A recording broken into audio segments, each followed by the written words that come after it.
Greetings, name of the Most High, Jah Rastafari. This is the girl Jen, Sister Jenny, Auntie Jenny, and if you want to get formal, it's Miss Jennifer Frederick. Another edition of Levy Talk the Ting. People I didn't have one on Friday. Sometimes you know what it is, I just want to breeze and just take and relax. I know people miss me because I miss all you too. But let me get this thing started right one time. No time to gape, no time to stick. You know, we have a program here. All my people who log on Facebook and YouTube. Thank you all so much for that support and continue to support Bounce Up Central. Let me start this thing.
We must have the pledge.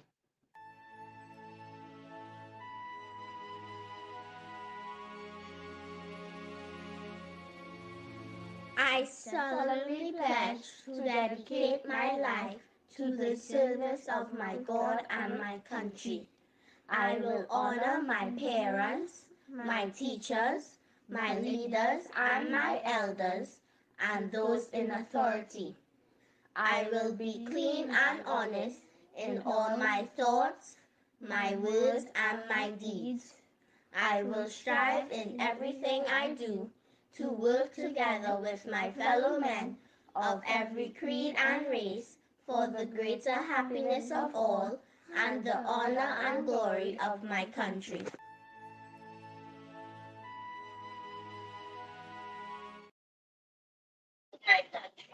People, let us also remember the first peoples of Trinidad and Tobago.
And you know, we must have some knowledge to share, not just political knowledge, historical. So let's take a listen to Argentina. Argentina has been highlighted, not only football team, but Argentina itself since the World Cup has started. So let's take a listen to what's happening here. I'm a bit delayed in making this video, but I remember last week when the UN declared the transatlantic slave trade as one of the gravest crimes in humanity, Argentina voted no, and most people were surprised. Argentina is a country known for Patagonia, for the tango, and for football, not for slavery and their role in it. And there's a reason why. Enslaved Africans began arriving in Argentina in 1588, and the slave trade flourished in their ports of Buenos Aires. By the end of the 18th century, 1/3 of Argentina was black. In some cities, more than 50% of their population was black. The tango? The celebrated cultural export of Argentina has its roots in the Kingdom of Congo. The dance associated with Argentina was born from the people they enslaved. But what happened to them? President Domingo Sarmiento, who governed between 1868 and 1874, carried out what most historians call a covert genocide. It was a calculated method. He separated black community from Europeans. He denied them healthcare, which was at the time a death sentence when cholera and yellow fever swept the country. He imprisoned Afro-Argentines on fabricated charges and executed them en masse. He sent thousands into a war that he allegedly knew Argentina wouldn't win. And the resulting gender imbalance forced Afro-Argentine women into assimilation with white men. And by 1875, the government stopped registering African descendants in their census entirely. Today, Argentina reports 0.3% of its population as Afro-Argentine, from 1/3 of its population to less than 1%.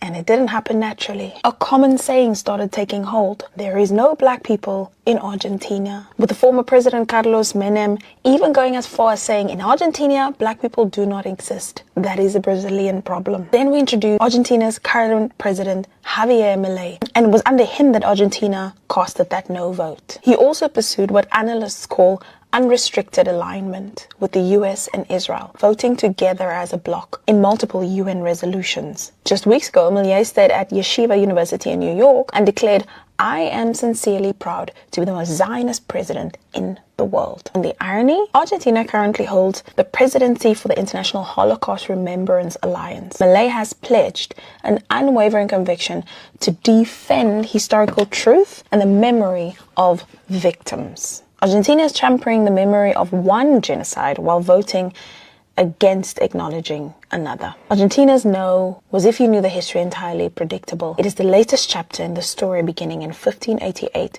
accelerated by President Sarmiento and sustained through policy and cultural amnesia ever since. A country that enslaved Africans, built an economy of labor, and killed them when they were no longer useful. How long are they going to build their national identities on pure lies? Yep. I was surprised to hear some radio announcers who didn't even know about Argentina. And in fact, like they're in business. Again, some people, when you see they are ethnically ambiguous, meaning they come from two different ethnic groups, came together and had them, but they don't look like one entirely and one other thing, and that you kind of like, I wonder what he or she is. I think they just have a lot of issues with self-image, some of them, and sometimes they may reject one of the ethnicity that made them up genetically. That's just me and my amateur psychology. I ain't qualified to make any pronouncement on those things. I could have a conversation. Let's listen. You all remember this guy came into Trinidad recently, I think Ice Speed or something. Yes, Ice Speed.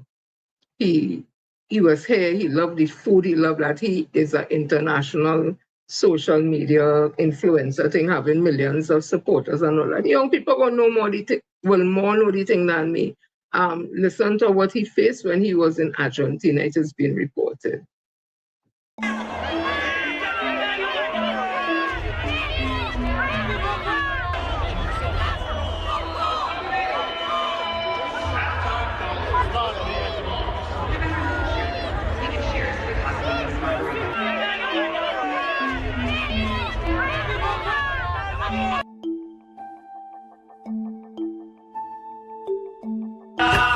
Porque tal locura se lleva la piel.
I tell you, this thing is real, you know.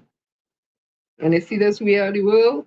I'm not talking about the song, I just talking We Are the World, yeah, let me tell you. There's only one set of people apparently in the majority that's push that unity as Papa. Again, my opinion. So also listen to this. His name was Younger, born around 1545 into the royal family of Gabon in Central Africa. He was kidnapped, sold into slavery, put to work on the sugar plantations of Veracruz in colonial Mexico. In 1570, he escaped. With a small group of followers, he fled into the mountains near Mount Orizaba, the highest peak in Mexico, into terrain so difficult the Spanish could not follow. In those mountains, he built a free community, a palanque. Other escaped enslaved people found it. It grew. It had farms. It had governance. It had law. For nearly 40 years it survived, hidden in the highlands while the world below stayed in chains. Younger's people raided Spanish trade caravans along the royal road between Veracruz and Mexico City. He was sending a message. We are here. We are free. And we will not be ignored. In 1609, Spain had enough. The viceroy sent a well-armed militia into the mountains to destroy Younger's community once and for all. They burned his town to the ground. But Younger and his ally, Francisco de la Matosa, a formerly enslaved man from Angola, had trained their fighters in the terrain. The Spanish burned the buildings. They could not defeat the people. The Maroons melted into the mountains and kept fighting. Years passed. Spain sent more soldiers. More soldiers came back defeated. And the most powerful empire on earth could not remove one community of formerly enslaved people from their mountains. Younger offered to negotiate, but on his terms, 11 conditions. Freedom for every person in his community, the right to govern themselves, his family to rule in perpetuity. No Spanish settlers inside the town, and the Spanish Empire sat down and listened. In 1618, the Spanish crown signed the treaty. San Lorenzo de los Negros was officially recognized as a free and self-governing town. The first officially recognized free African town in the entire history of the Americas. Not Haiti, not Jamaica, Mexico, in 1618. 186 years before Haiti's revolution. 247 years before American abolition. Gaspar Younger was already free. His people were already free. And Spain had already signed the paper to prove it. And E-Town still exists. In 1932, Mexico renamed it Younger. A bronze statue of him stands in the town square today. A prince with broken chains and a machete. Mexico calls him El Primer Libertador de America, the first liberator of America. A royal from Gabon, enslaved in Mexico, free in the mountains. An empire forced to its knees. Nobody taught you his name. Follow at Unbroken Legacy. Right, I hope you all enjoy that also. I just want to send out some shout out to those who are looked on YouTube. Slimy, Christopher, YVE Curve, I think I know is that. Yeah, Miss Yvette. Anna, Mr. Gibson, Patty, thanks for the greetings, Patty, Annette, Joycelyn. Yeah, and I have some across here on Facebook, my peeps.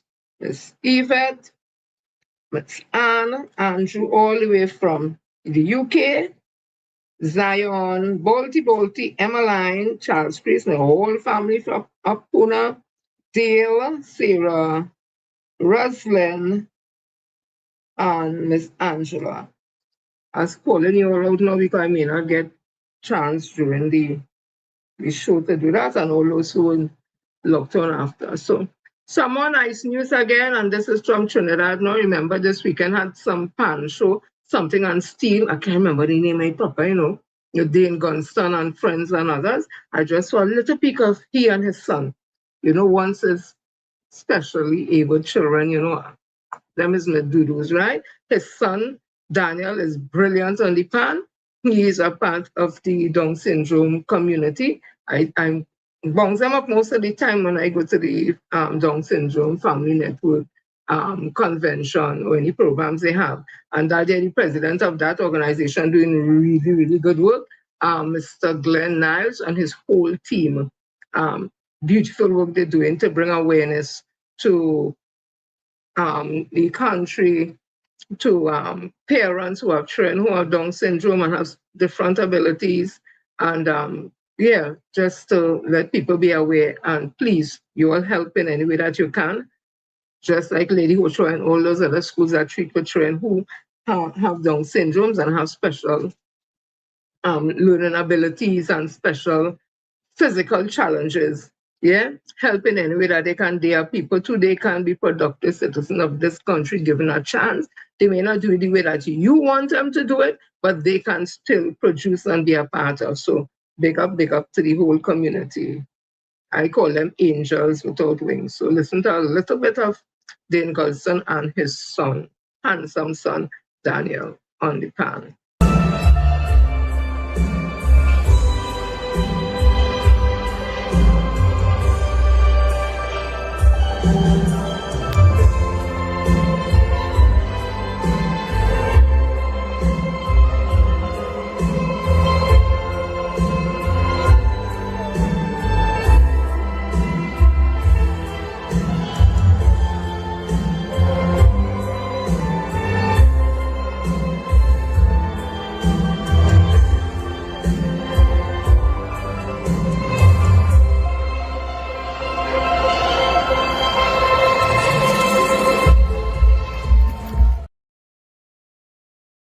I'm tell you, just beautiful.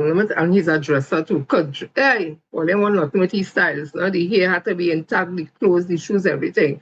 His mom said, listen, he loved the clothes, the wardrobe, always on point. So big up to the parents too, who are not afraid to expose their children who have different abilities to the world while educating them and making sure they are equipped with the things that they need to function on the level that they could function. Because remember, you may not always, in fact, you will not always be here, and you don't want, God forbid, something, and then you leave them in a helpless state where people now could take advantage of them. So please, there's no shame. Get the children out there, get them educated, and get them to do the skills that they can do so that they'll be able to help themselves in a real way. Okay, so let me continue. This young lady here,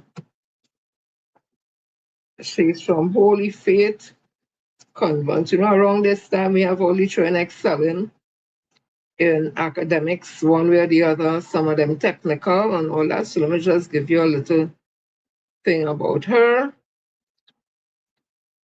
I think, if I didn't mistaken, they had one panorams and junior panorama. Well, secondary school now. I think so, you know. A year, they had one that. Let me see what went on here.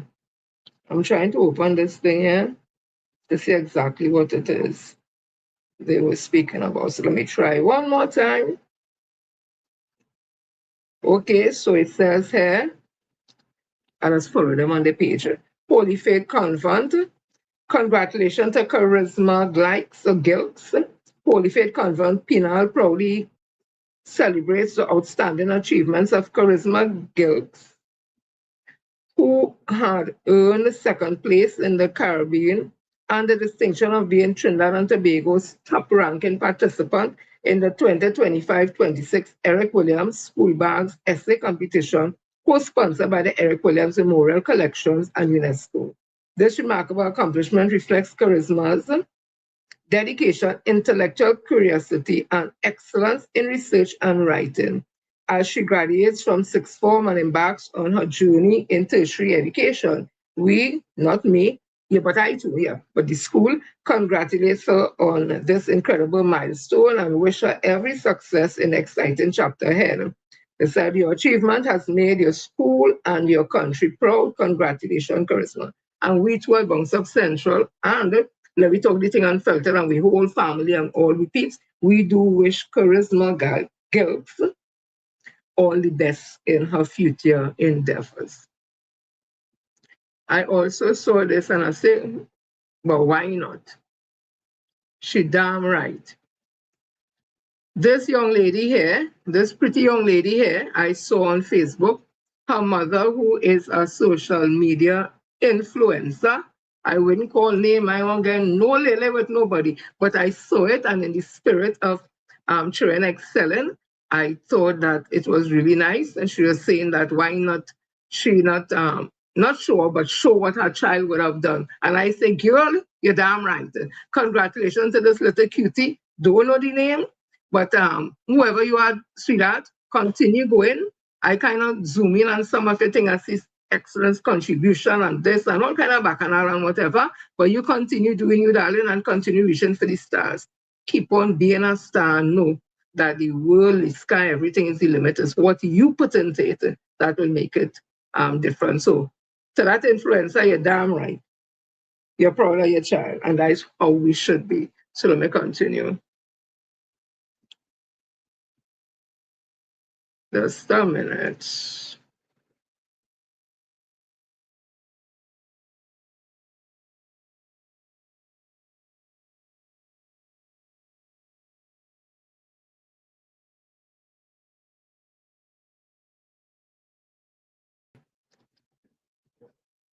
All I just know, like I didn't take out the thing proper. Right. The Calypso fraternity has lost another entertainer.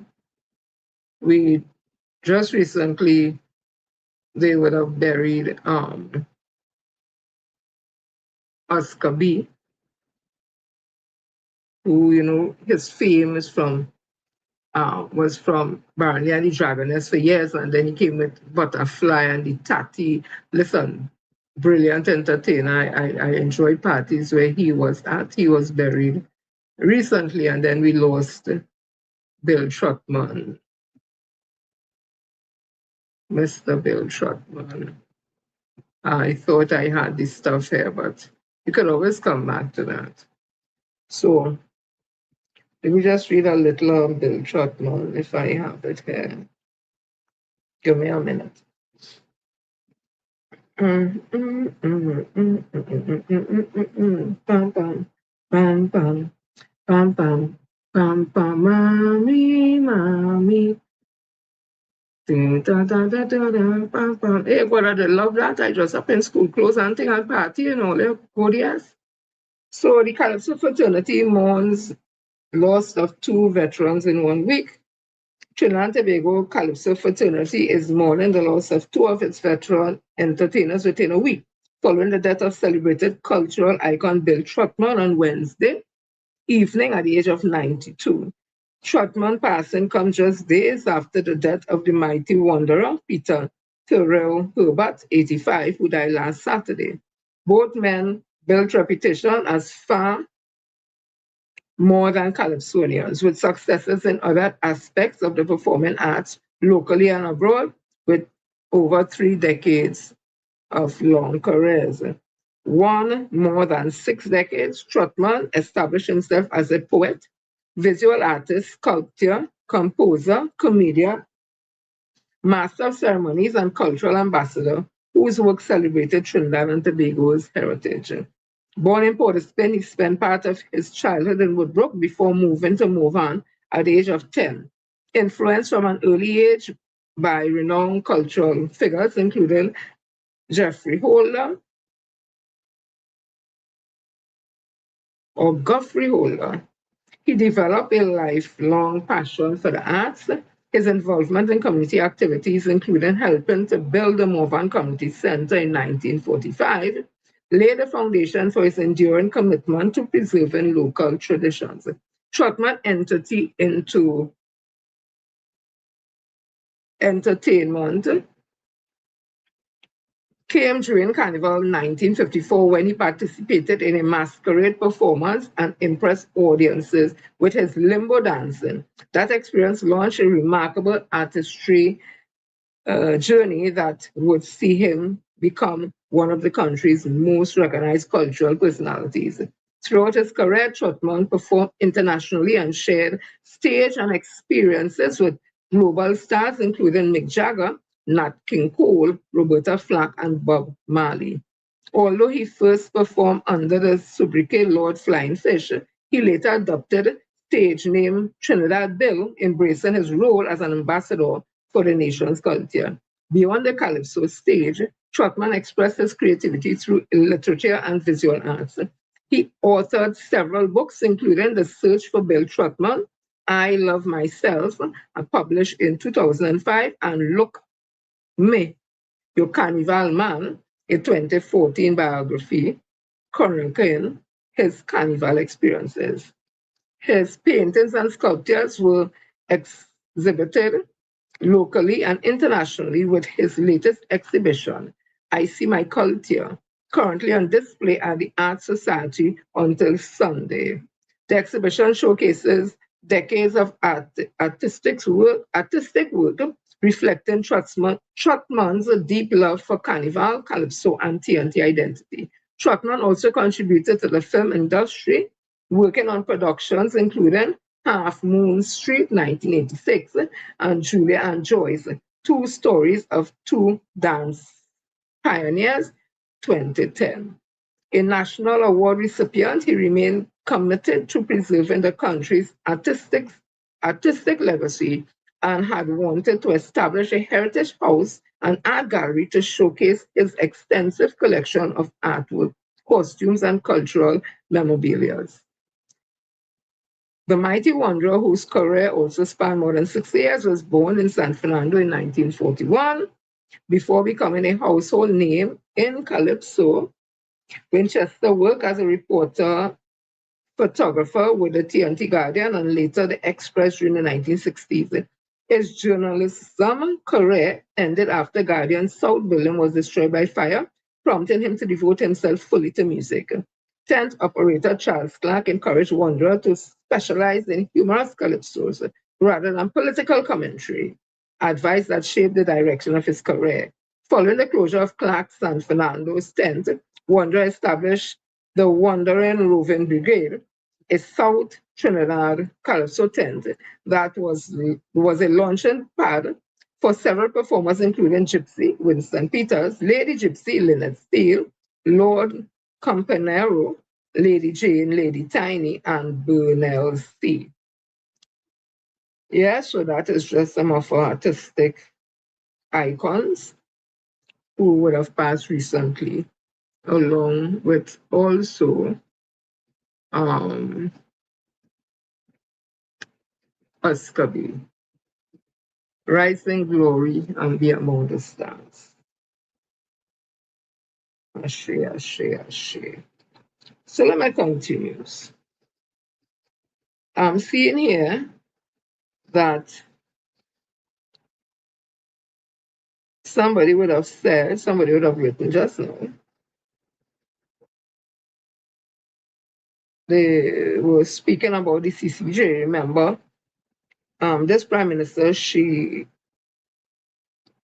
had an issue with the re-election of Dr. Barnett, the Secretary General of CARICOM.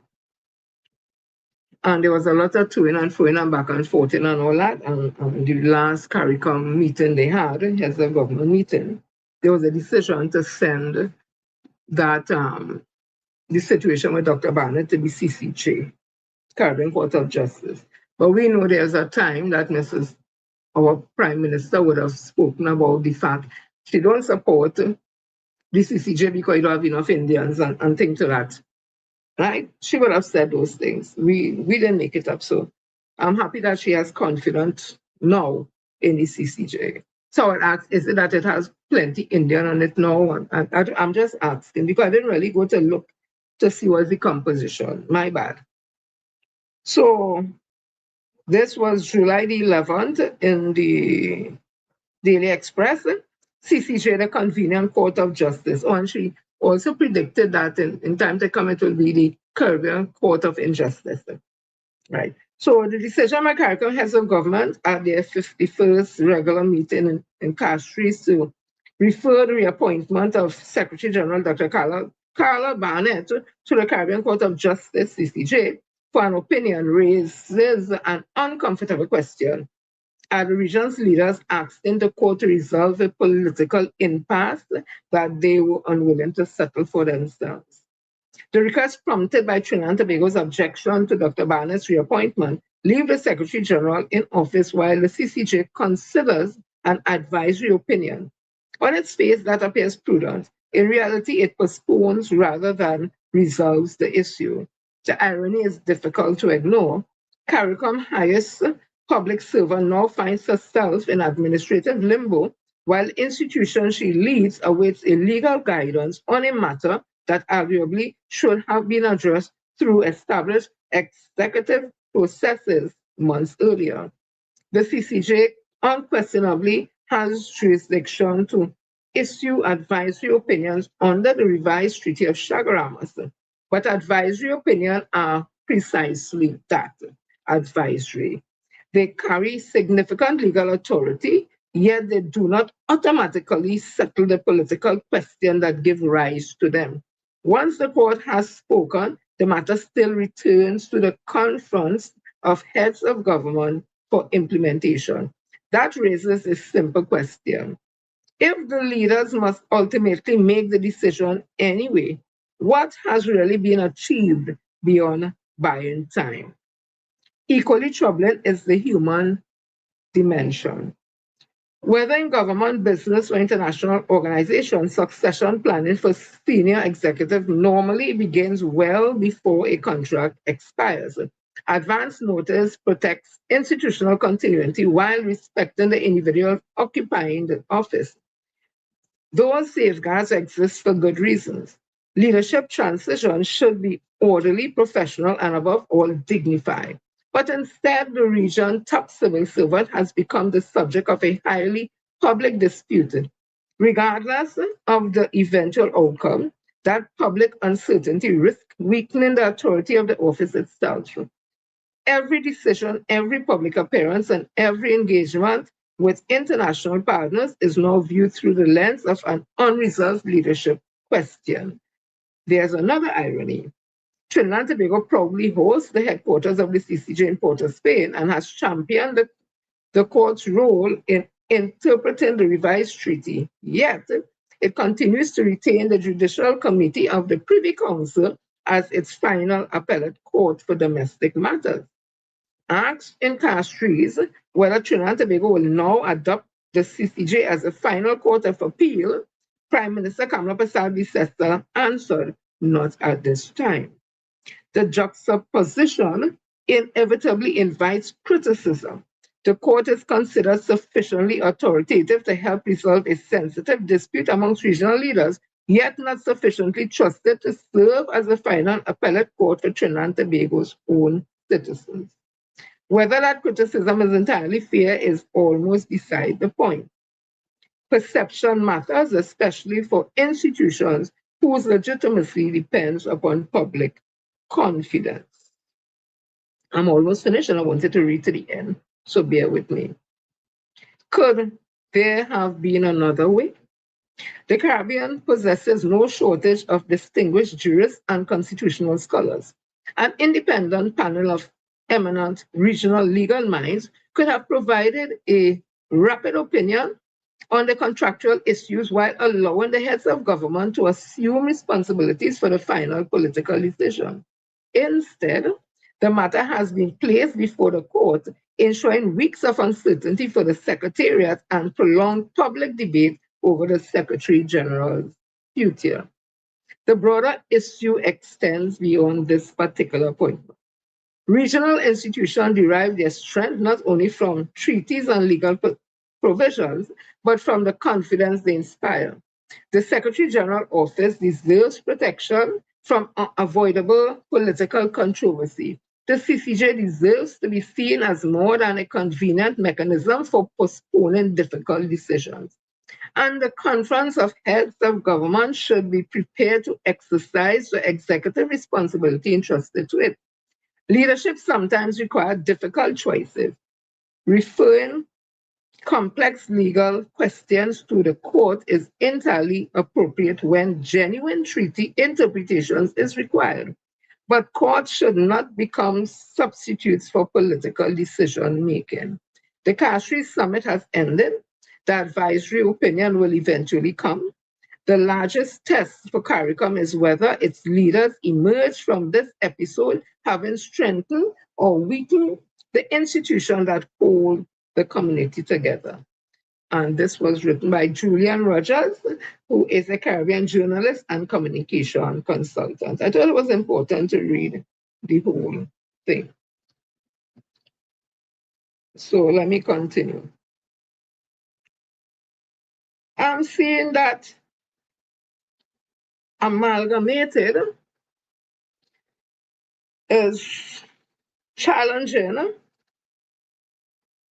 EMBD's contract award. That company sounds familiar. You all remember the whole thing that deals with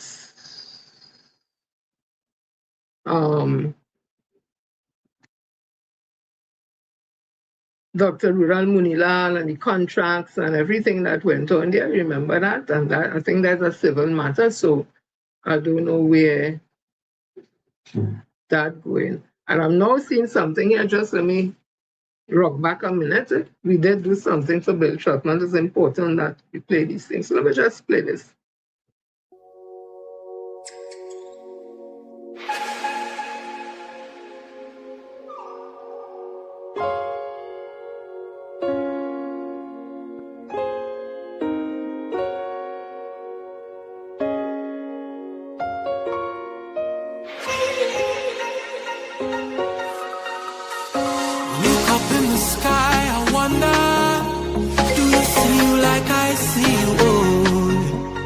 I want you to give me the whole thing about back to school. I want to give me everything about that. Back to school, I was in Montreal with my wife and my children. And I told them, I said, look, I'm going back home and I'm going to make a hit. Pyro came to visit me in Montreal and I told him, I am going to make a hit in Trinidad. He said, what make you think so? I said, well, if all the children in Trinidad singing, Mommy, Mommy, I want to go back to school. He said, yes, you'll make a hit. So I went all the way back to school in my mind, what happened. And I remember going to school here in Mova, and it was not a school, it was a church, and the bell used to be ringing when we coming in. And I put that as my chorus. You know the church bell, bing bong, bing bong, bong, ding ding dong. That's my chorus. Ding dong, ding dong, ding dong, ding. That's how that is. Mommy, Mommy, I want to go back to school. And that there was for the late, humorous, talented, fabulous Bill Trotman. So as I was saying that the amalgamated challenges EMBD contract award, and remember EMBD embroiled in a lot of bacchanal with contracts and all that, and one minister with allegations and stuff treating with that matter, right? We haven't heard anything since, but we know it was a civil matter. It wasn't a criminal matter. So some may think and some may say that UNC will do nothing with it.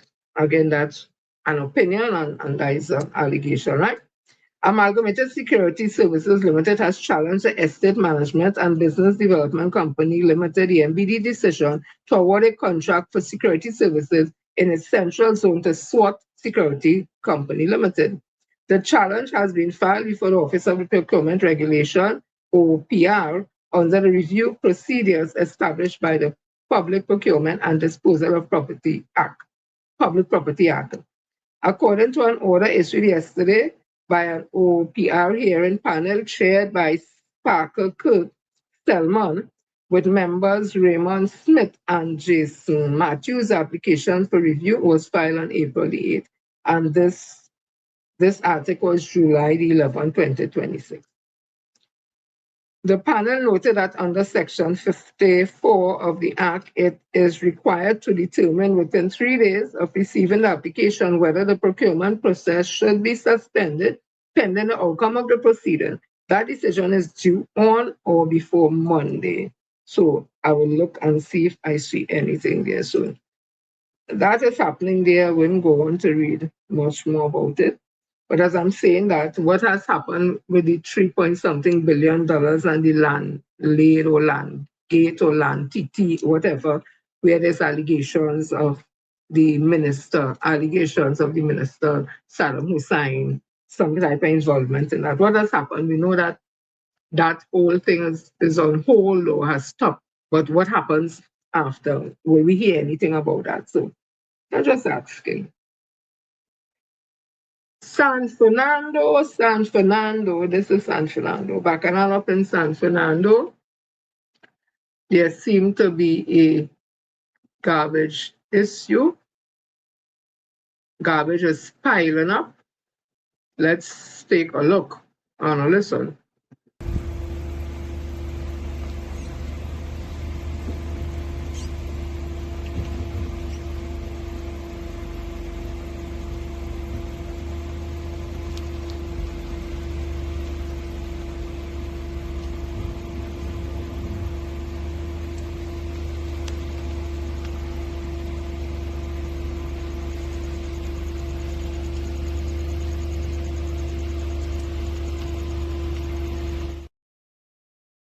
Yeah, so that's one of those housing areas there in San Fernando. Garbage all over the place. Listen to Rambo. Some people say if it wasn't for Rambo, they might not have a show. I don't give a damn. I like the videos on them. Just 4 days ago, one of the UNC's propagandists came out and said, you see, this is why you all voted us in. We fixed flooding. 4 days later, the universe is like, okay, bet. All my house flood out in Pinal. In the camp. Pensioner forced from home as flood waters rise. So we have reports of flooding in Pinal, Barapur, and other parts in South. And the irony isn't lost on me that the first places to flood after they talk that nonsense was South. And this is why humans with sense understand you don't politicize certain things like natural disasters, crime, health issues, because the universe has a way of reminding you that it can happen to you too, or your area. Someone told me that he was a lecturer at UE.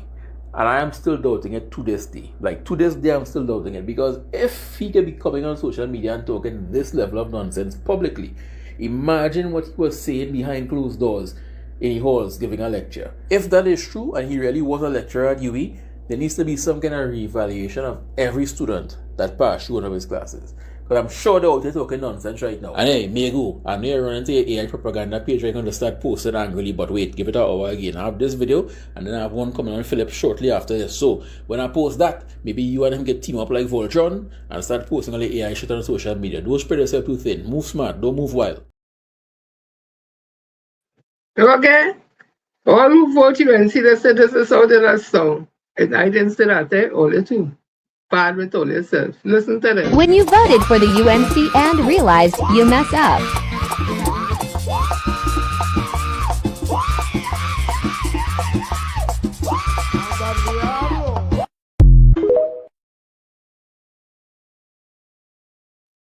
Voting are consequences are not able. All in not right. All in not. Sometimes it does start to laughing. Let me bring all a little blast from the past and see if all remember this.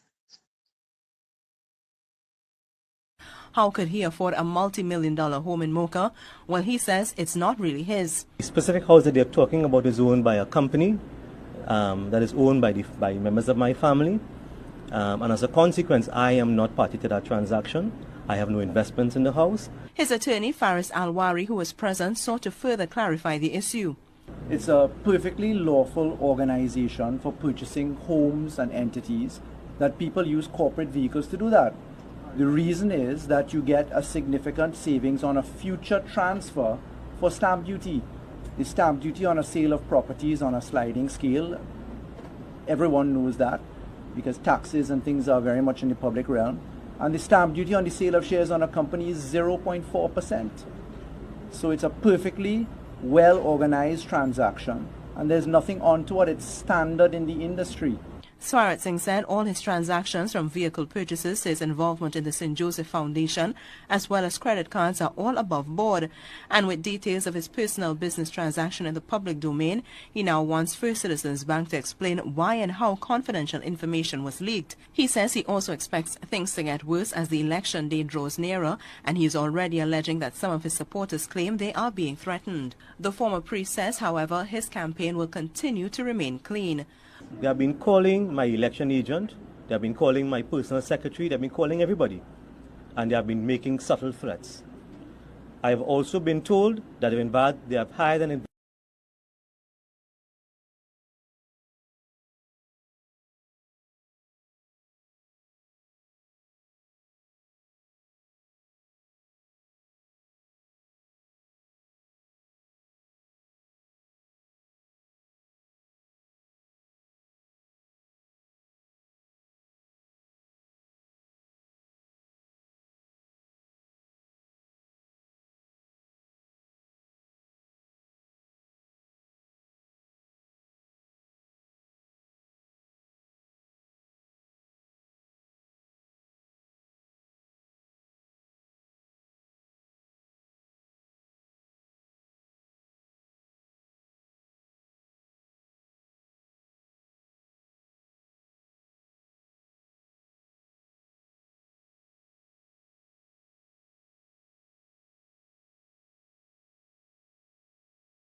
You all remember those allegations?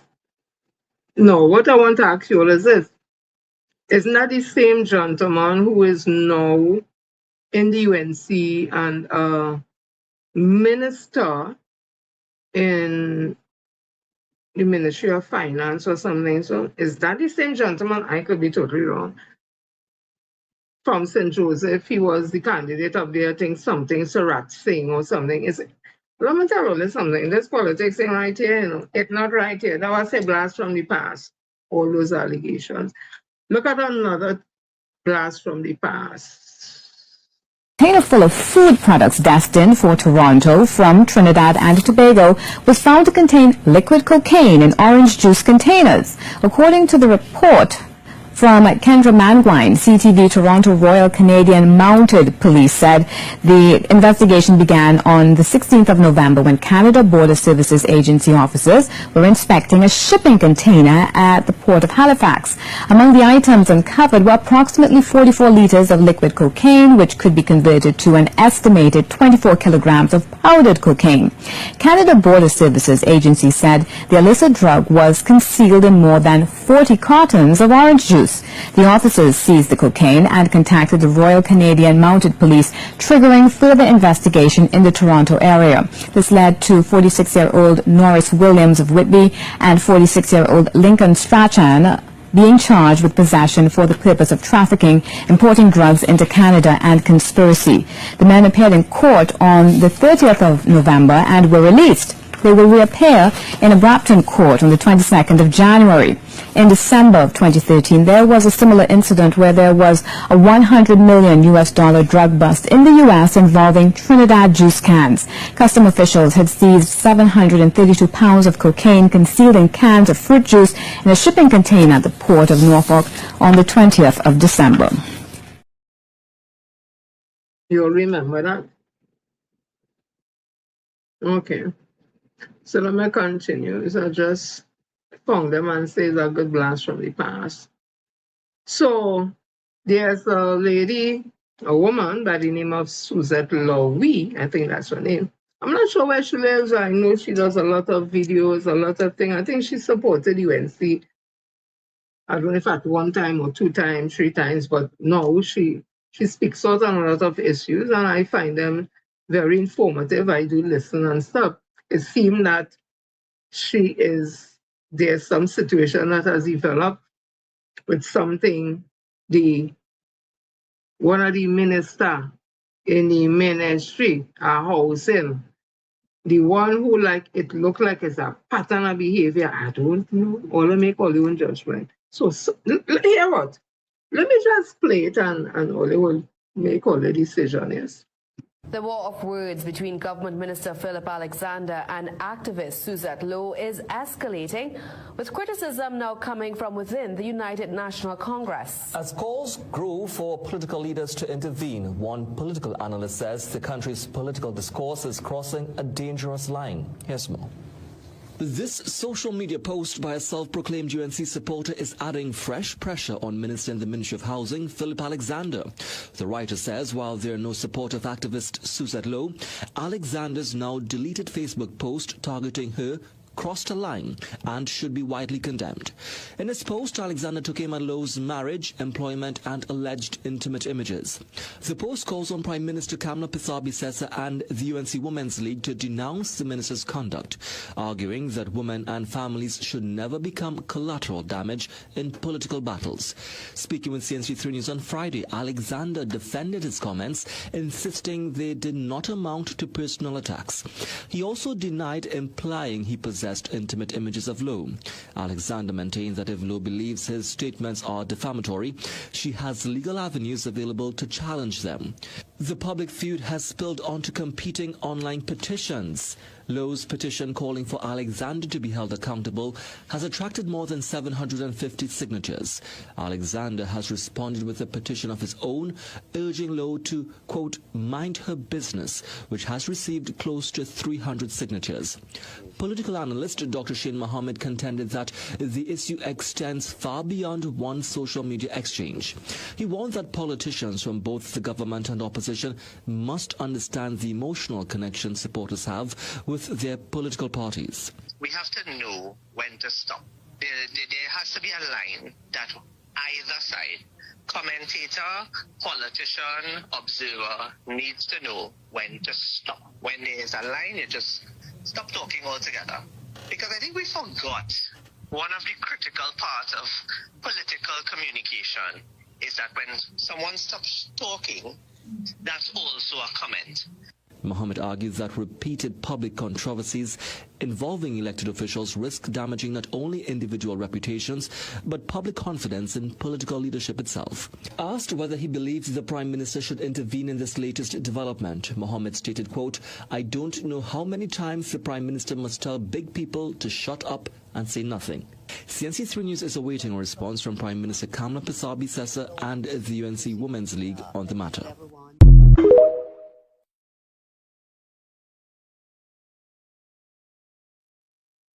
And then I say, wait now, that Shane Mohammed wasn't there some question about his PhD or something? He's satisfied? Listen, I don't know. But I know they had some issue with the PhD and some college place in Hawaii and the next. Really? Put a hand. So I think this thing I just played here with Cyat Lowe, that's her name, and this whole situation with the junior minister in the Ministry of Housing. I feel like it's a pattern of behavior because all I remember this. I stand up and pull down Kamla. Now I must stand up and pull down Rowley to put the same Kamla for us to come back and pull she down again. Because regardless of which of those canal conks, latrine rats, shithounds, our Prime Minister, it is same shit. Different shoes. Ask Kamla why the man from SIS is in Panama. No call you not able. This is an alternate reality. Just like Mr. Sarat Singh, who say all kind of ting and ting and ting when they say he with the house and he's still a priest and he come out the priesthood because he's a Catholic priest and all the UNC and he right in the UNC. And this one now cost the woman called she canal conks and latrine something and just too much. He right in the UNC. Me and one papa is that thing with man. Eat vomit. I don't know.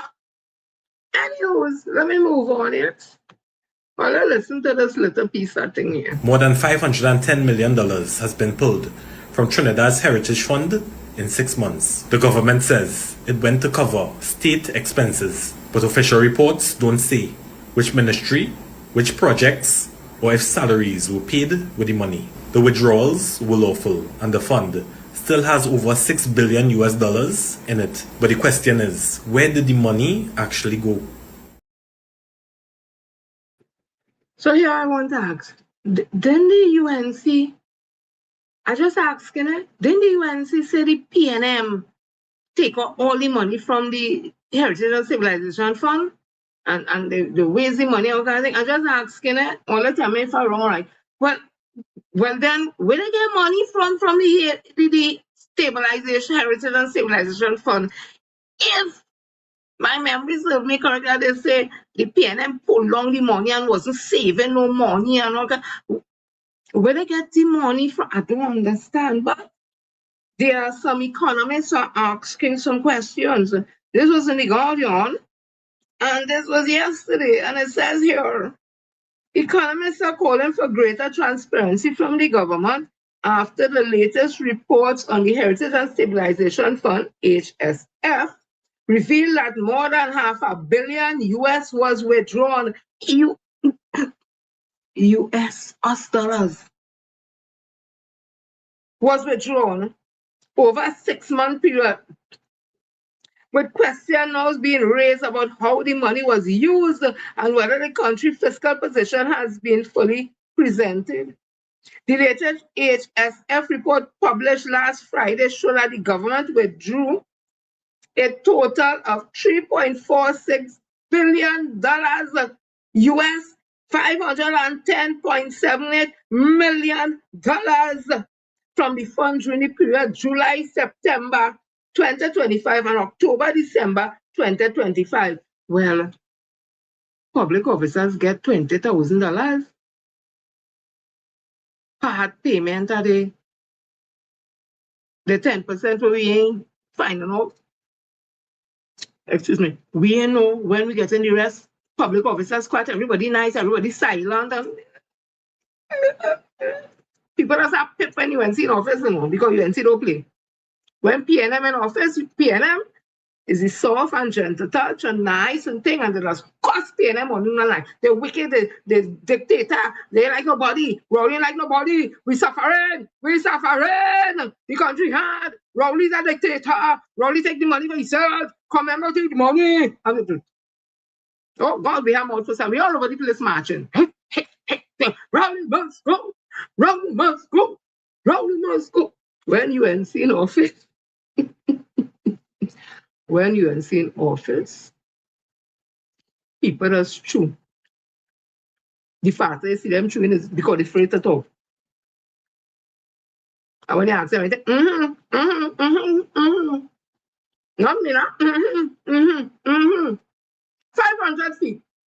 You can't go there. 500 feet. This place sweet.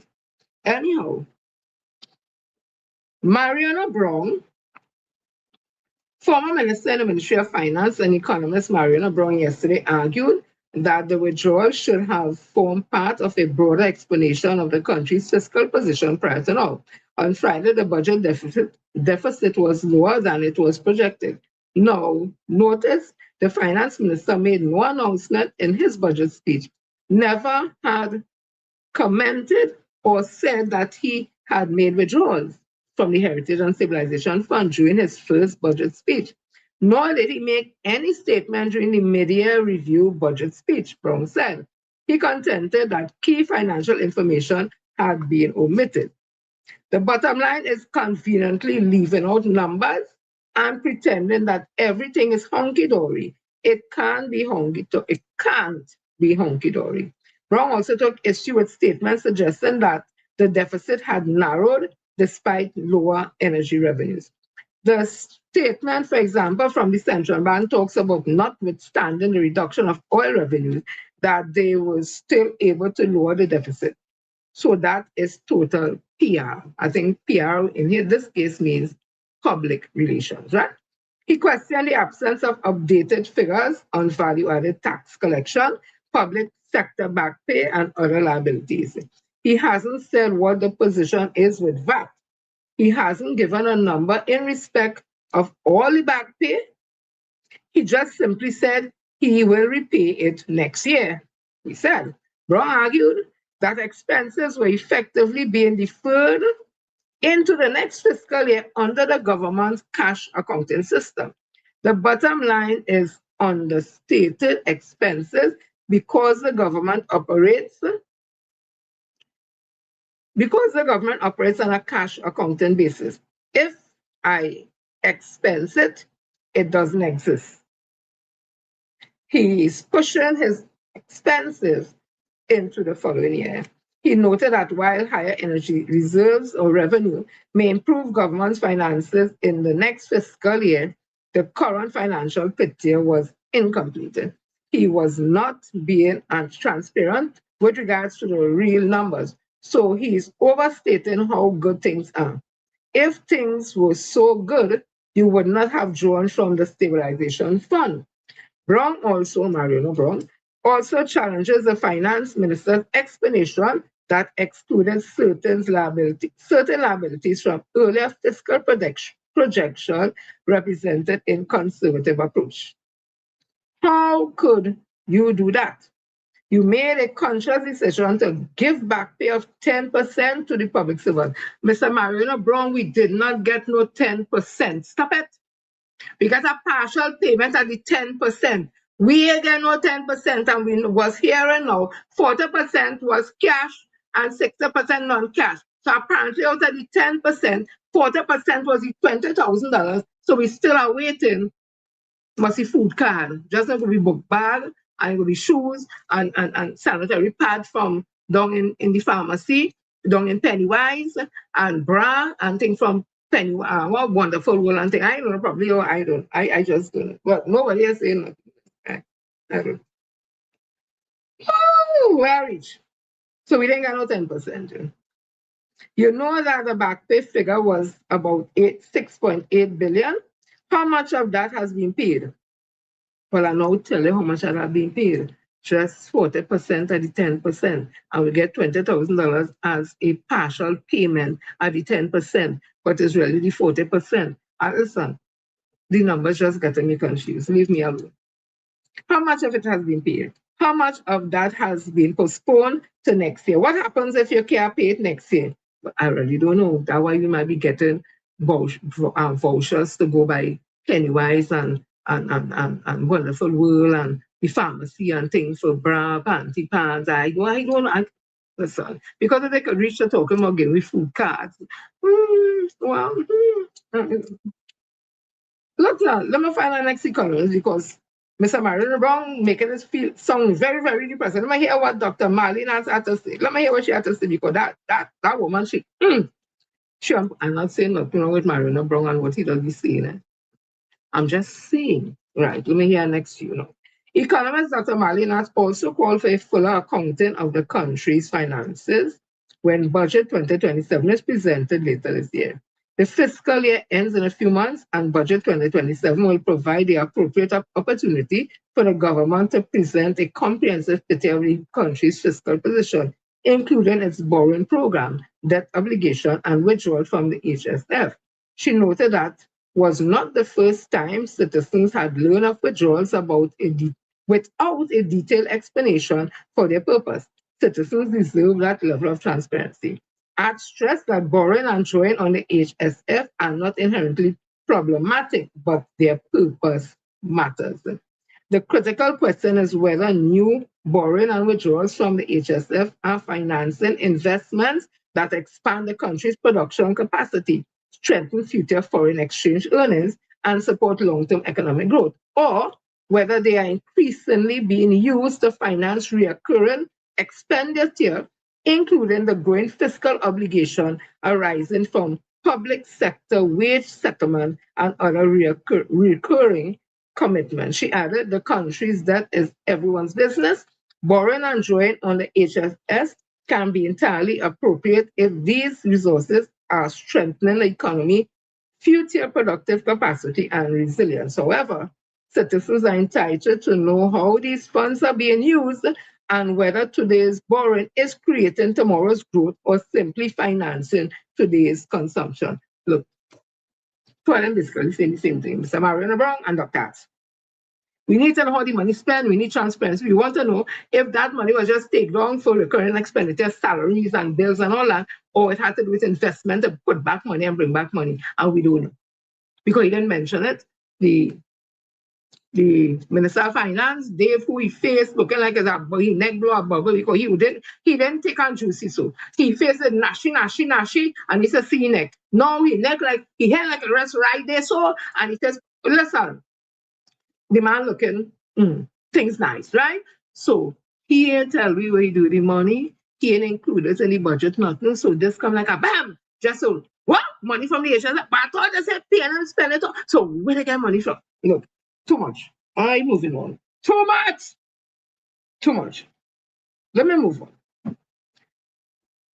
Whew. Let me move on. Let me move on. And let me just play this again. That what happened to all you. Come, let me get it.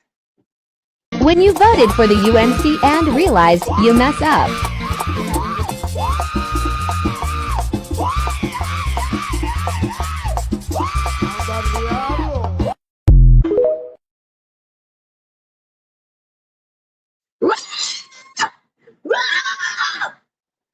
That is how people going right now. Madness! all they just sit down, puff up and don't laugh sometimes. Think serious, you know. Think serious. But let me tell you, sometimes you have to give a good chuckle too. Behind a laugh don't mean to say it's grin. Every skin teeth is not a grin. My old man used to say that. Every skin teeth is not a grin. So let me continue, yes, Papa. So the ACIB, let me see if she put up the picture there with this mister. I don't know why he looking so. People don't looking hang up. Yeah, no, I mean, I understand. It is, so it's best always see. Let me just read this thing. October the 7th, 2025. So it's an article back then, right? It says, excuse me, ACIB returns to AG's office. And what is that? A brief gazetted Erratium Papa issued on Sunday, October the 5th by the government. Prince was the public heard of the return of the Anti-Corruption Investigation Bureau, ACIB, to the Office of the Attorney General. The notice was easy to miss given the state of the ministerial spade the patel is not state. SPAT, so don't say I mispronounce nothing. SPAT, state, of the ministerial portfolio shift unveiled a day prior. But the move significant should escape no one. The ACIB has long been a hot potato. Right. The entity has a genesis in the Special Investigation Unit, which was established in 1997 as a subdivision of the Police Criminal Investigation Department to probe corruption among justices of the peace. The remit was widened with the ACIB taking on public officers and government officials.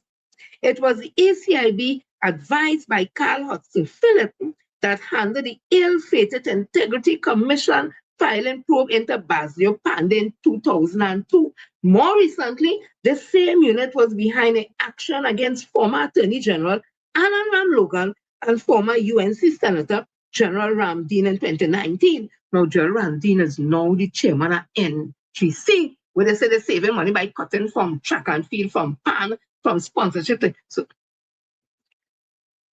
yes, I digress. In a case that was eventually dropped amid intrigue surrounding the chief witnesses and the procurement of a purported indemnity under the PNM, the Dr. Kate Rowley administration surrendered responsibility of the ACIB to police administration in 2019 after years of the UNC and others, including this newspaper, calling for the Bureau to be removed from political oversight. Kamla Prasad says her first administration had raised the possibility of such a shift, but she had not implemented it by the time she left office in 2015. By strange serendipity, the Bureau returned to a ministry headed once again by John Jeremy, a former PNM AG and a key figure in the Pandey matter, as well as Piarco ACIB probe. Interestingly, The move also comes amidst a global surge of radical right-wing politics that defines itself around grievance, culture war, and retribution in law court. The unit is operationally independent, but some will see the transfer as increasing the risk of partisanship in the justice system, while others will welcome increased oversight given the entity's unhappy history. Mr. Jeremy has, in his fresh UNC incarnation, anonymously told PNM MPs, watch yourself. Remember, I'm coming for you. I'm coming for you. I'm coming for you. I'm coming for you. I really don't mind that. I want to play this because remember, the Attorney General is the advising, I'll put it my way, the advising lawyer for the state, well, the government. He is not a prosecutor. He can't charge nobody or nothing. So that ACIB was removed from the AG office and went back under the police who have investigating powers and that kind of thing, right? So listen to Stuart Richard Young, I think when he was communication minister. Listen to this. The Anti-Corruption Investigation Bureau has, with immediate effect, been moved from under the Office of the Attorney General. The announcement was made by Communications Minister Stuart Young during Thursday's post-cabinet media briefing. The ACIB now lies under the remit of the Police Commissioner. Minister Young said the decision was made by Cabinet following a public call by Director of Public Prosecution Roger Gaspard and in the interest of maintaining transparency. To avoid, amongst other things, developing conversation or to avoid persons who may be under investigation trying to sell a story that there's political interference into the investigation of allegations against corruption into their behavior whilst they were in public office. The Cabinet of Trinidad and Tobago has today decided, and we've approved and confirmed, that the Anti-Corruption Investigation Bureau should fall completely under the control of the Commissioner of Police.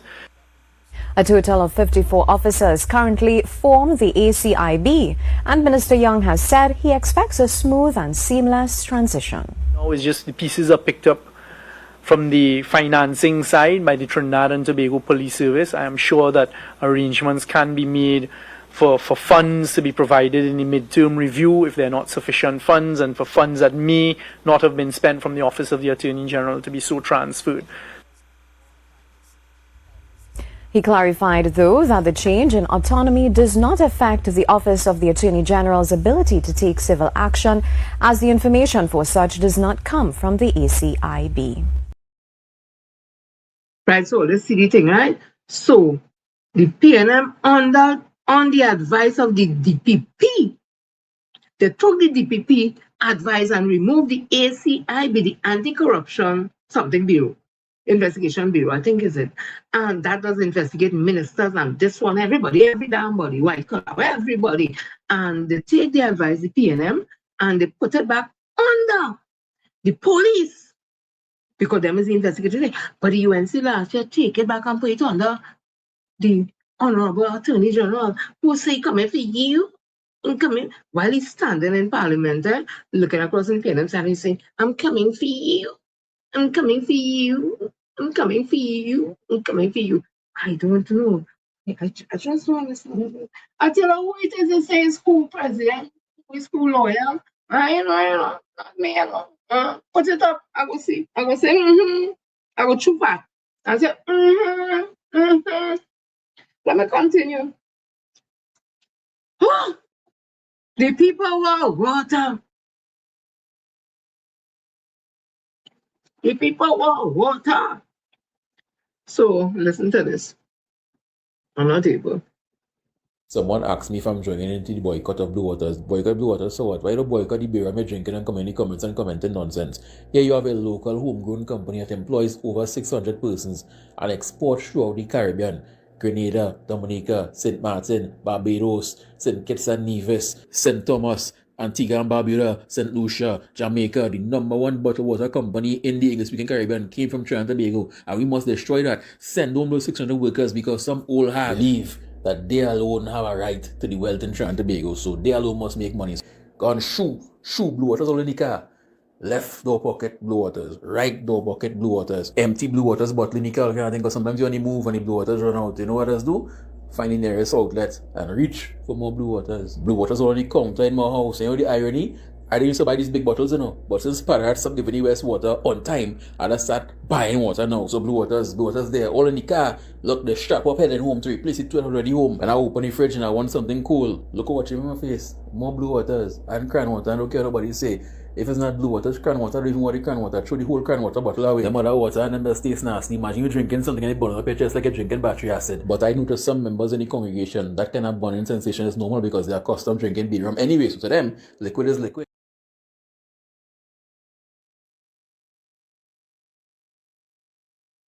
I must say, and this is not because of no favoritism, nothing. I've tried some other waters and it does upset me. No, it really does upset me. And this is before long before this Bacchanal and Lily and Lily. Them just thinking about it, I'm feeling right? Only one water that's kind of settled with me and thing.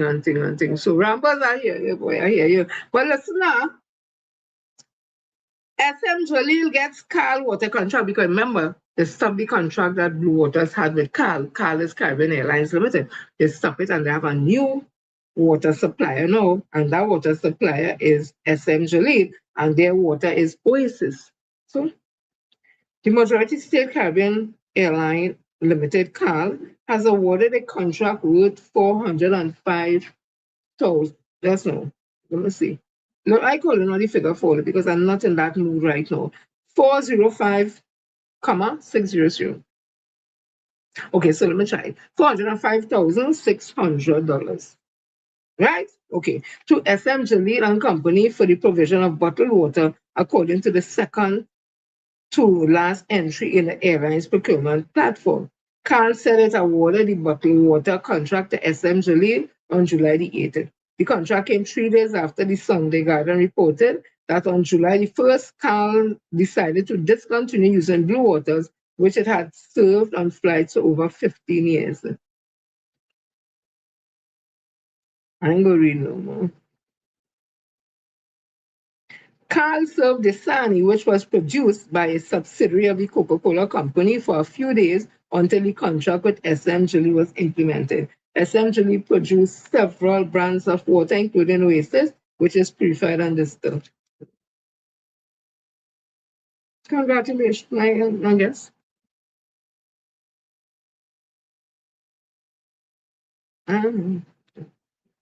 Let me continue.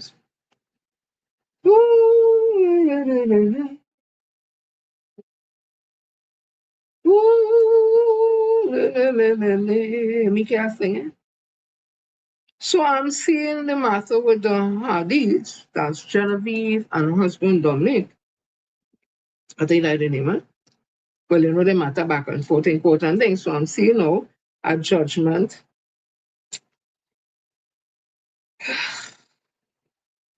I come into something just now. I come into something because it's overbearing now. It really overbearing now. They say what I'm saying is not overbearing. Something I will come to that to me is overbearing. So I'm seeing here by Friday. It may be freedom is a question mark. It says here in the Trinidad Express, freedom by Friday. So it's a question mark. So, Hadid await appeal court ruling. So we'll hear what's happening on Friday. Will they be released or not released? Coming out of that Lele, or their next piece of Lele that I don't want to get into because I know it's a labor issue. My thing is this: there's something called a grievance procedure. There's something called natural justice, and there's something where you if you're accused of something, you're supposed to face your accuser who accusing you and have a say on something. Natural justice, right? So, excuse me. I see that they sent home the commissioner of prisons or the assistant commissioner of prisons because somebody reported him and say that he was given the Dominic had the privileges in the jail. He was able to watch World Cup and something. And based on that, and apparently, if I get the thing right, is a member on the executive of the prison association write the letter like the president of the association or like the whole association didn't know not more than letter. It appeared that way. And it was sent directly to whoever, whatever. And based on that, they send the man home. Now, as a labor person, there's something called natural justice. As I tell you, there's a process. You must be investigated, you must be made aware, and then treated matter that way, whatever. Anytime you bypass all them things, whether the person guilty or not will be irrelevant right now. There's a procedure. And anytime you bypass that procedure, it becomes unfair. It becomes unfair. And that has created all kind of labor issues. All kind of labor issues. So we'll see how that goes. And we'll see what happens on Friday. Yeah. Let me continue.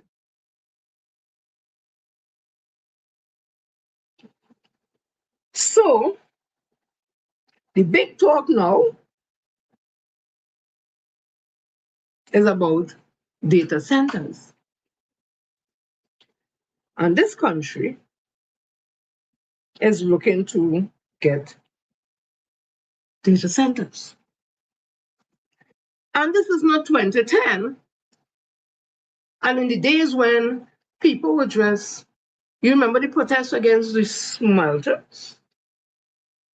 We are more advanced in technology. Well, when I say the world has advanced in technology, and people are searching more things, getting information out there, and whatever, and reading and stuff. So the data centers, people start to look it up. And they start to talk about it. But our country wants to get involved in it. So let me just tell you our Honorable Prime Minister what she said. Give me a minute. Our Honorable Prime Minister has said that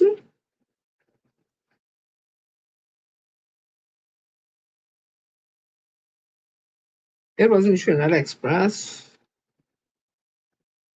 today, PM, which is Prime Minister, data centers won't drain water and power.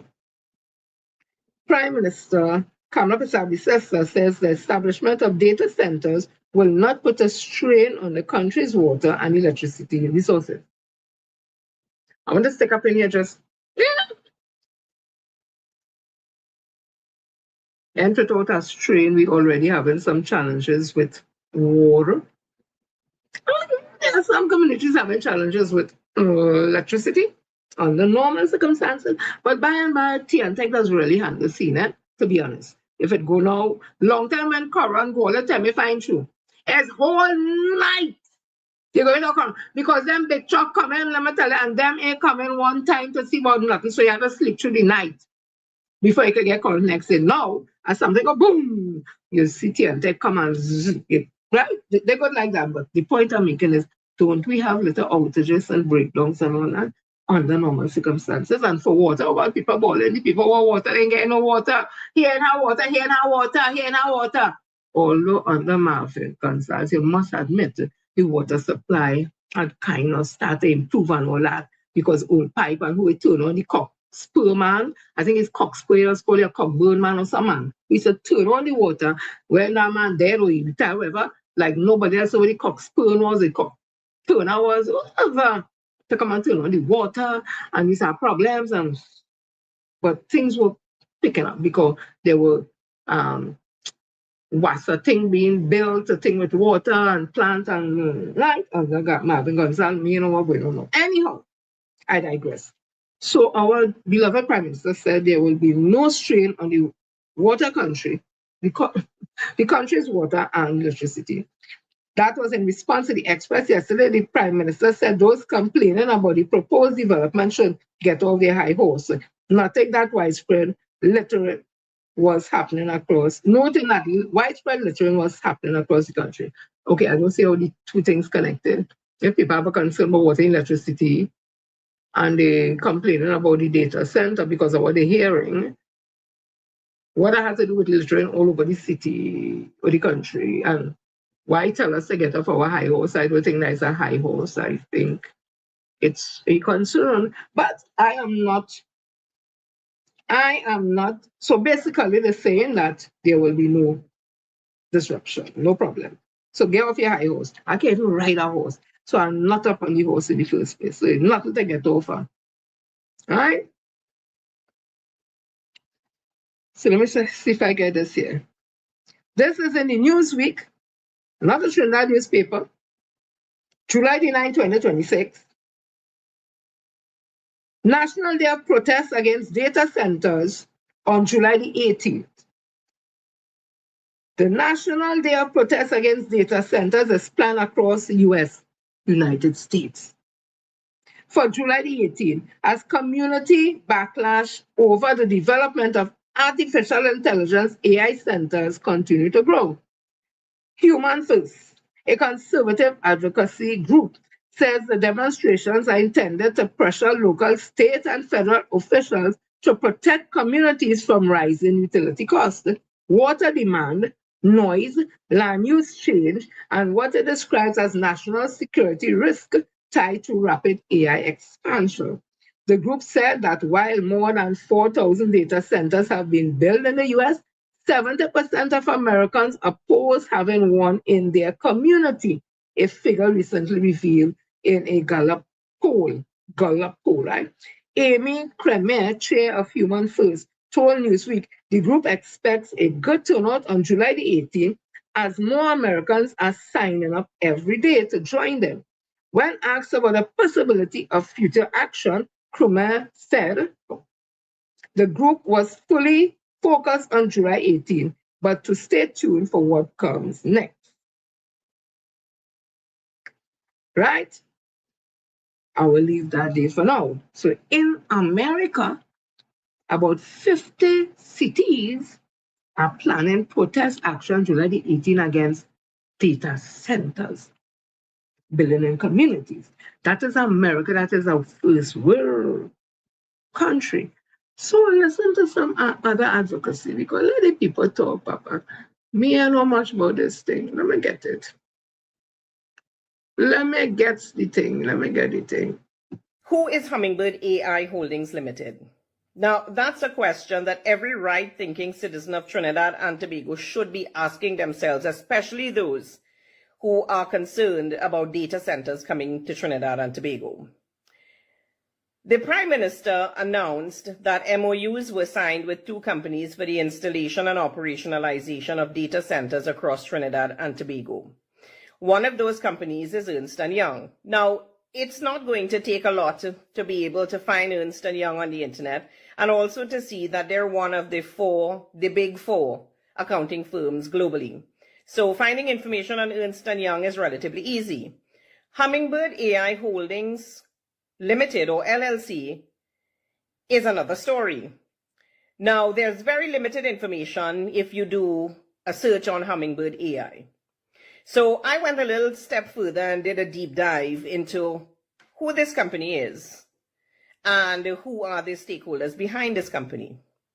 I did a search, and this I'm going to read for you what the results came back as.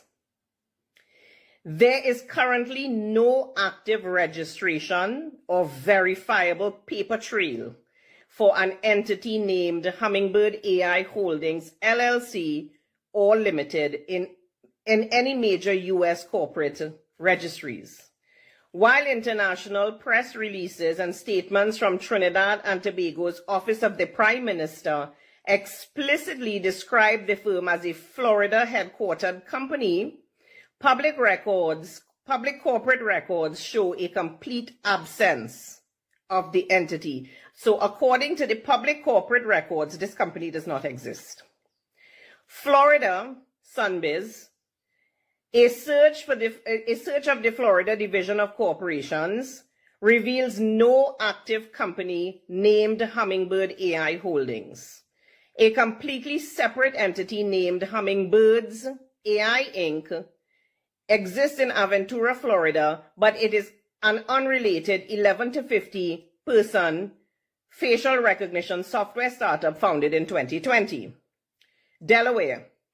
The Delaware Division of Corporations, the standard state of incorporation for most U.S. holdings firms, show no filing under this exact name.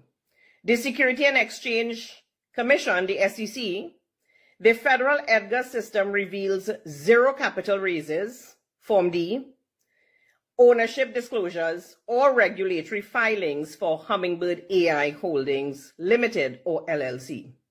So according to this search, this company does not exist anywhere in the United States of America in terms of a formal registration. So who is Hummingbird AI?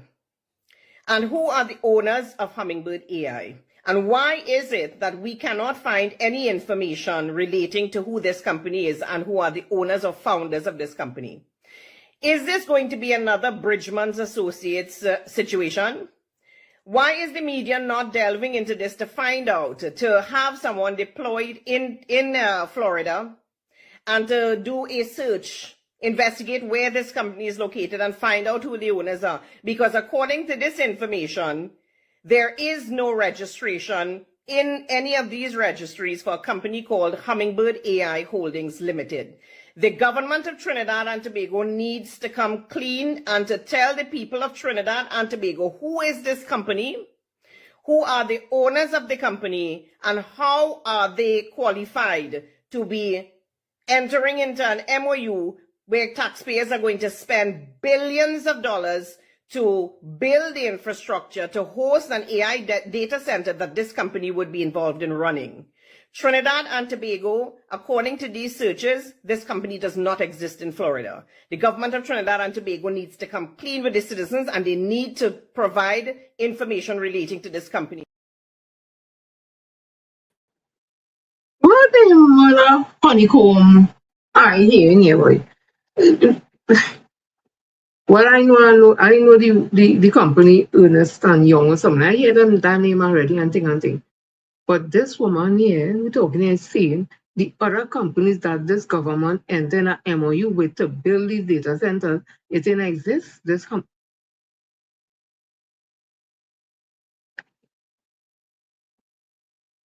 When you voted for the UNC and realized you mess up.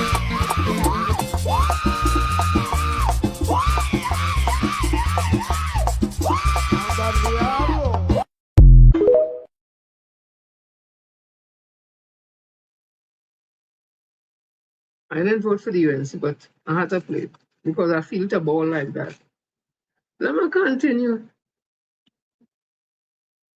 Jesus Lord, you see this lady here putting on stage? That there is the governor, Katie Hochul, New York governor. This was the 14th of July 2026. New York Governor Katie Hochul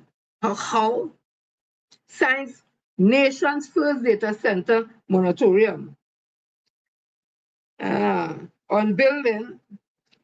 Katie Hochul signed an executive order Tuesday putting a moratorium on building large data centers in 1 year. Hochul, a Democrat, signed the executive order pausing environmental permits and said the delay will give the state legislature time to create new laws to protect the electrical grid, environment, and communities. The order is the first statewide ban in the United States. As data center development threatens to hike up utility bills, deplete our natural resources, and create uncertainty for New Yorkers. It's my responsibility to take action and lead, Hochul said in a statement. New York will lead the way in creating the strongest standards in the nation for data centers development, ensuring that when companies succeed because of New York, New Yorkers succeed too. The order will temporarily block the state from approving permits for data centers that use 50 or more megawatts of power. During that time, the state will create a regulatory framework for assessing how the project affects the environment. The ban won't delay projects that already have needed permits. Hochul also called on lawmakers Tuesday to repeal sale tax exemption for data centers. New York has fewer data centers than some other states, such as Texas and Virginia, but some projects have sparked local battles around the state. Those states once countered the artificial intelligence company investment sentiments has since soured. Data centers use an enormous amount of electricity and are adding a huge burden to the electrical grid. A May Gallup poll showed that more Americans would rather live near a nuclear power plant, than a data center. In Monterey Park, California, voters recently blocked data center construction permanently. But in April, Maine Governor Janet Mills vetoed legislation that blocked construction of data centers because she said it could block a project in a town that supported a local data center. The Seminole Nation passed a complete moratorium that bans development on its tribal lands. Right? And it continues. So everybody, everywhere in big United States of America, which is much bigger than we, having problems with this data center thing, right? Let me take off Miss Mahal first bit. So listen to some other conversations on it. News broke yesterday that Trinidad and Tobago signs agreement with US companies that paves the way for data centers. So soon, we will have data centers in Trinidad. I can hear the questions coming in. If data centers are so important, why not just build all of them over there in America? It's not like they don't have the space for it. The USA is 50% empty space anyway, so they have the land. And when it comes to computers and data centers, distance is the enemy. Latency slows things down. So why would they choose to put it all the way over here and not in their backyard? Well, the truth is they did build quite a few, but then they quickly ran into some opposition. Nothing too major, just a little, don't build that here, don't build that over there, now you can't put that here. Because turns out, most of them are very, very, very loud. They also consume large amounts of water. How much ever you're thinking right now, quadruple that and then add tax on it. Large amounts, with the larger ones being able to use as much as 4 million gallons of water per day, which is equivalent to a tongue of about 40,000 people over there in America. Then you have the small, insignificant issue of these servers using large amounts of electricity. We're not talking about your neighbor burning too much current. We're talking about the entirety of Diego Martin, what we just use in a single day. Yeah, a lot. Which is why many people don't want them in their cities, they don't want them in their towns, and they certainly don't want them in their backyards, which left them to have to outsource locations, and here we are. Now, there are pros and cons to everything, and there are some data centers that are smaller and use less water, but even them have large environmental impacts. But what can we do? We can't protest. We can't mount any proper challenge because right now we are under communist rules. So the minute you mount any kind of challenge, even on social media, one day you're a good person, next day you're a gang leader being hauled off under a preventative detention order. Now does go. You're arrested without charge, you're locked up without charge, and then you're in a detention center for 1 month, 6 months, a year, 2 years, 3 years without charge. Most of the lawyers right now are afraid to speak up because they're afraid they might get government work later on. So this is a whole mess we are in. But my question is, in a country that at any given point in time does have interruptions in power, they call it overhead line maintenance, I call it rolling blackouts. But if we have issues with electricity, like in Diego Martin, I think once a month current is going in my area. And at the same time, we're having water issues. And you are bringing something that uses large amounts of water and power. Do we have the excess capacity for something like that? And if we do, then why not just give the citizens a serious question? Because those data centers can't run dry. They run dry and billions go up in smoke. So they need a constant water supply. So if you all have somehow figured out a way to give them a constant water supply, then why can't I also have a constant water supply? Also, the irony isn't lost on me. That is the same scamp that was talking about the smelter plant was bad for the environment. And the same scamp who had their proxies over in Tobago trying to prevent sandals from going to Tobago. She was the biggest environmentalist then, but all of a sudden, when she's bringing an ecological disaster to our shores, no word on that. But hey, all you good, yes?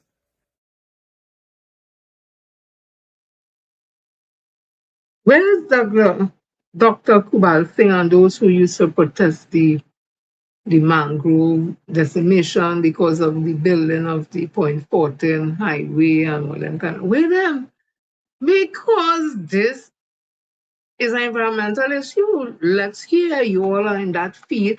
I love to say the thing that make real. Where's the AMA? Because remember, they stopped fed down in Tura, down in the Lara Stadium. All it never happened in the academy, in the cricket academy stadium thing. It just happened in the car park. They said they stopped fed from down there because the residents are wrong. And I passed down there time, me and see resident right or wrong. I see resident quite so. Anyway, they said the noise was affecting the residents. They complained about the noise, but then they went on to have a chutney kind of fed down there after. So as I saying, where EMA in all this, I just asking, I don't know. I just playing what people saying, Papa. Listen to this one too. Let's talk about the real-life consequences of AI that are happening right now. So the AI that you're using, your social media apps, it doesn't exist in a cloud. It exists in a data center. What look like giant warehouses, but they really house all of these servers. One critical thing is the amount of electricity that these data centers require. Business Insider calculated as a range. On the low end, that's as much as the state of Ohio used in 2023, their entire electricity use. On the high end, it's about as much as Florida used in that same year. So let's talk about data centers' impact on local economies. All of these different cities across the country are racing to have data centers built in their areas. In Ohio, cities are making these deals with large companies like Amazon that are very profitable. What we found is that for every full-time, long-term job that's employed at a data center, Amazon might be saving as much as $1 million in taxes that they don't pay to the state or the cities. And what jobs do come from data centers are pretty much in their construction and wrap up long before your economic development deal is done. And data centers are also contributing in major ways to air and water pollution. Because of data centers' skyrocketing electricity demand, a lot of utilities are starting to say, we can't meet this demand without relying more and more on fossil fuels. So this is causing more and more air pollution. The power generation for these data centers could contribute $5.7 to $9.2 billion of annual public health costs in numbers of hundreds of thousands of additional asthma cases that can be wheezing, tightness of the chest, difficulty breathing, and can be hundreds of additional deaths each year.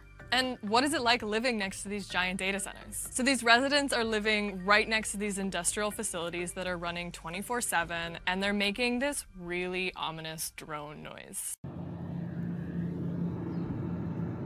So it's a constant noise of their cooling fans. Some residents told us that they can actually hear it inside their houses, and some had to sleep in the basement because they couldn't sleep. And how are data centers deepening the water crisis? So to power those data centers, you need a huge amount of electricity, and those servers get really hot, so you need something to cool them. Sometimes data centers are using water to cool their servers. They're finicky drinkers. They only really want to use drinking water. Data centers are competing directly with residents who are living in the desert where there's already not enough water to go around. Business Insider requested records of how much water every data center is using. We've got a lot of redacted records, and in 2 cases, cities actually sued us to prevent the release of those records. There's a lot of interest in the promise of AI, but the costs are already right here, and they're impacting us today.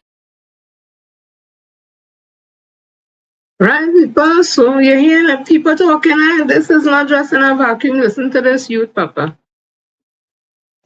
Would you let somebody else come into your house, tell you what you can and cannot do, tell you what you are allowed to and what you are not allowed to, and dictate how you live? If your answer is no, and you're not allowing that under your roof, you shouldn't allow it in your own island either. Because all of the news talking about AI data centers being built up in Trinidad and Tobago, the only reason that's happening is because in the US, right? In the US, when they built up AI data centers, the citizens was having problems with them. Alright? They was loud as hell, they drained millions of gallons of water, and they drained a shit ton of electricity, alright? And that's in first world countries we're talking about, first world states in the US, alright? Big as hell states that Trinidad could probably fit in. Trinidad could probably fit inside of Texas, alright? And they could just consider it a small county, okay? Just imagine what would happen if AI data centers get built up in Trinidad and Tobago, the kind of problems they go and cause. WASA don't barely have water to give to these citizens as is. Would they go and find millions of gallons to give to these AI data centers? And the amount of electricity they go and draw. Some communities, some neighborhoods, they're not going to have electricity, no power, no nothing. Like basically nothing. They go and change how Trinidad and Tobago does be functioning. And here's like the thing, right? I know Trinidad and Tobago, we music and all that. I've heard not confirmed, just heard that these AI data centers could be potentially disrupted and disabled through the use of loud music. So all of your truckmen, all of your music. That's the young people talking, Papa. So let we see, because people are so run out under the UN, under the PNM, what kind of thing? Remember the smelter? The smelter, they say people go get cancer, they go get this and thing. It a research show, right, that people living wrong my smelter facilities and that, and the challenges they have is very small. It's not no big thing like what I was telling me in Trinidad. Everybody go get cancer and the water come down, and it was all over. Mr. Man and rest his soul had to shelve that idea, and that would have created real work, permanent work. And so many other things they fight on that they said no. Rapid rail, same thing. No. Let me build over Nelson Street and them areas, develop it proper and let the people come back. They tell the people they wanted to get the 1%. They said no. And everything is no. They say African training, excelling welfare. Dr. Rowley speak was a program to uplift the African youth because they said we're not excelling welfare. They said no. Racialism, they said no. Hey, let me continue. The next big thing on the agenda is, well, I see they say they're having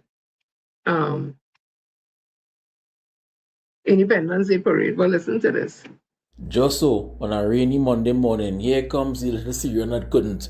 Rambles care about Barry security, but didn't care that special branch was parked up for 5 years in Fatima, securing small plain kids. You know what I was saying? Thief hate to see thief it back. They just get jealous. So too, sperm donors hate to see other men actually stay and stand up with the responsibility that they brought into this world. But here's what I'm saying. You have Stuart Young, who is a sitting MP, who has won his seat on more than one occasion. He was also the minister in the Prime Minister's office. He was the Minister of Energy. He was the Minister of National Security. He acted as Prime Minister, and then he was appointed as Prime Minister, all on the backdrop of being a successful lawyer, all of which creates enemies over the years, and you are there wondering why his children had security for 5 years. You see, you wouldn't understand that concept of protecting your children. In fact, you wouldn't even understand the concept of success, because while he was doing all those things, he was busy forming a political party to spread your seed. Just to clarify something, Philip, I don't care about Barry's security detail. I just know where this is going. Under the UNC's previous iteration, most of the MPs had blue lights on their vehicles, illegal blue lights at that. So much so that it made national news at one point when Colin Paratap left a nightclub and turned on his blue lights. This was after being stopped by police, by the way, because he had a bottle of alcohol in his hand, but he was above the law. He turned on his blue lights and bust the tape. You all want that back. The Prime Minister wants to fly again in the helicopter and rack up a next $6 million bill, flying the length and breadth of Trinidad and Tobago. Yeah, that's where she was flying. She wasn't flying overseas, eh? It's a Parata Port of Spain, Shogun, Sidego Martin, that's where she was flying. So no, I am not concerned about Barry's security detail. I just want you all to cut to the chase and do what you all want to do anyway. Stop beating around the blasted bush and making up stories about it. Every day is a blasted issue. We can't get a week with just peace and tranquility. I wasn't supposed to show you all this, but I'm going to show you. I received information from a credible source that the UNC is going to build a new UNC party headquarters, and I received a photo of it, and I was told they're going to get a deal, a 2-for-1 special. It's going to come with the structure and sound effects.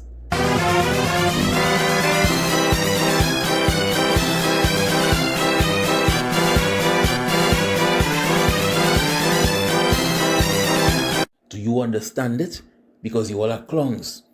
The entire cabinet full of clowns. The clown brigade, they should call you all. So we are here, and I too do not support anybody sending threat to ministers, commissioner, police, nobody. No office holder, no citizen, nothing. We should learn to treat things differently. So I don't support those things at all. We are now hearing something about the commissioner of police and his 2 daughters. First of all, I didn't know the mister have children. Excuse me. And those things are not right if those things are happening all that. And I don't know. I really I don't know. So I know last year the reason why we didn't have Independence Parade is because we heard about threats like that several ministers, and then we saw the ministers liken themselves in cricket. Nothing wrong in that. They should enjoy it because that is we thing, that kind of thing.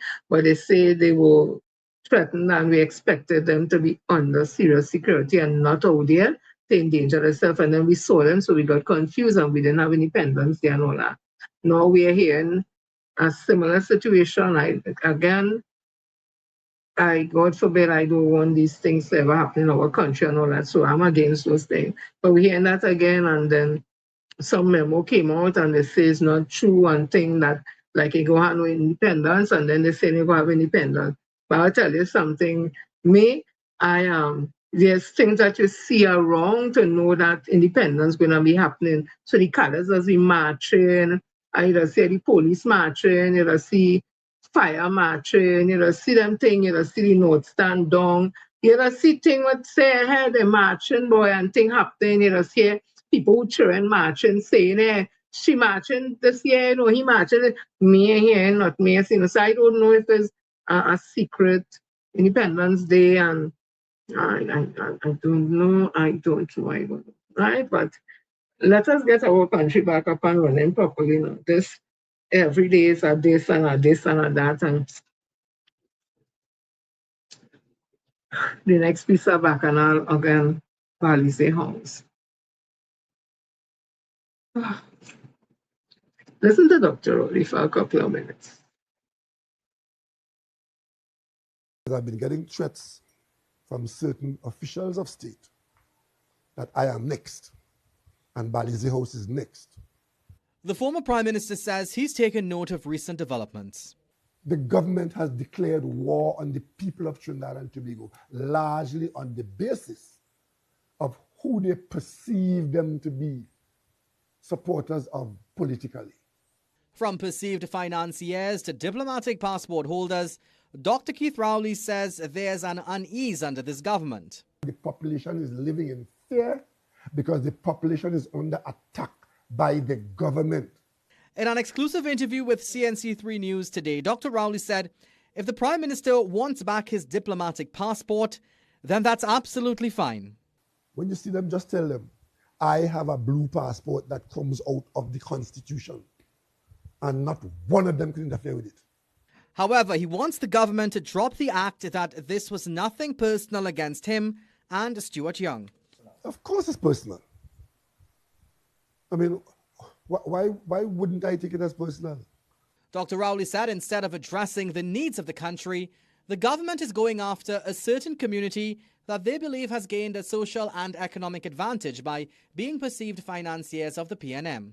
And I see they putting some icing on the cake about millions being paid to the PNM. Who is in a position to support that and with what? I don't know what the Hadiths do with their money. I'll tell you one thing, they certainly didn't give it to the PNM. While Dr. Rowley was careful not to comment directly on the Hadid matter, which is before the court, he did say he's concerned about how things are evolving, especially the positions taken by the Prime Minister against a particular group of people. But people like the story because some people have done well, the Chinese community, the Syrian community, the Indian community, and not enough people in the Afro community. And the former Prime Minister said if the government wants to waste its time looking for criminal links with the reconstruction of Balize House, then they are free to do so. If they know that Balize House was built by crime and the proceeds of drug dealers and so on, they are free to proceed, and I'm sure the PNM would be in a position to cooperate with the laws of Trinidad and Tobago. CNC3 News asked if he was worried about the warning he said he received from an official. Me? I look worried to you? Do I look worried to you? No. I have one country. I've fought many battles in this country and for this country, and I will continue so to do. Akash Samaru, CNC3 News.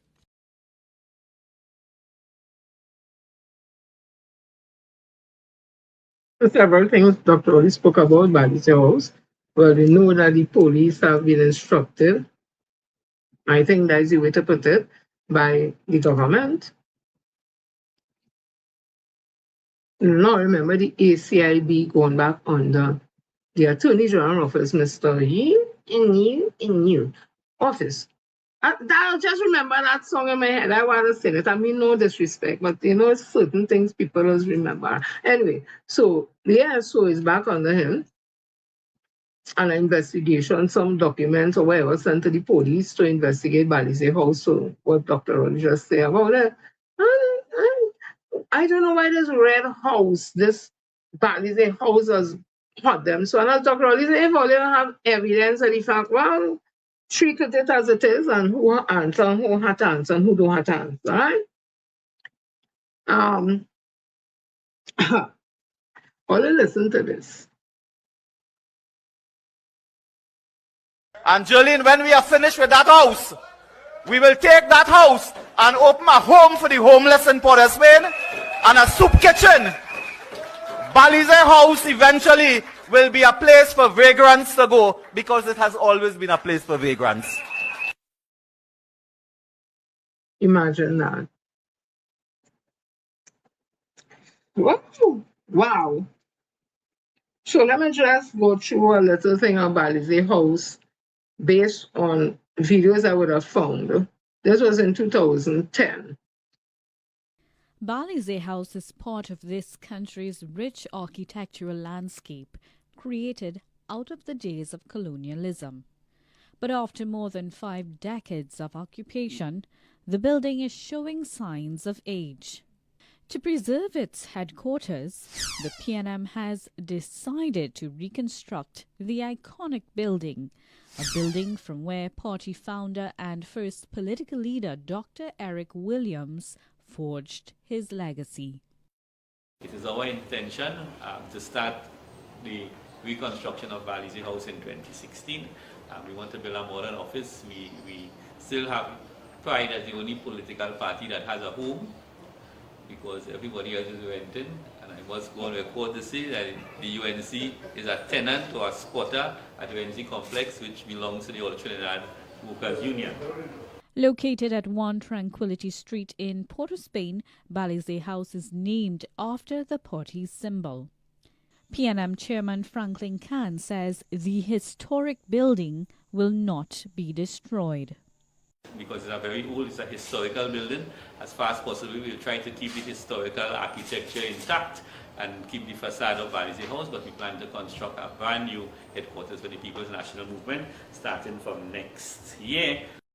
Khan says the new design will depend on how much money is raised through the fund.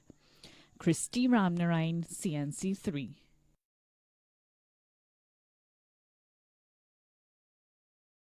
Right? That was 2010 under the late Franklin Khan as chairman. Listen to this. Because tonight, I want to call on all party members, wherever you are, whoever you're voting for in this election, I want you to pledge a financial contribution to your party, which we are at the roof stage now. And as soon as this internal election is over on December 4th, I expect to be your leader. And from the 5th of December, our next program is to come to you on an individual membership basis to make your contribution from $1 to $1 million to finish that building and to stand proud with this party.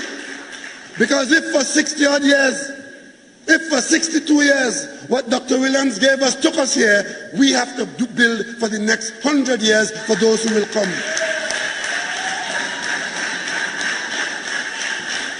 And when we come to you to ask for your contribution as we've done before, you will know that you're supporting the worthiest of causes. Yeah? Listen to this also.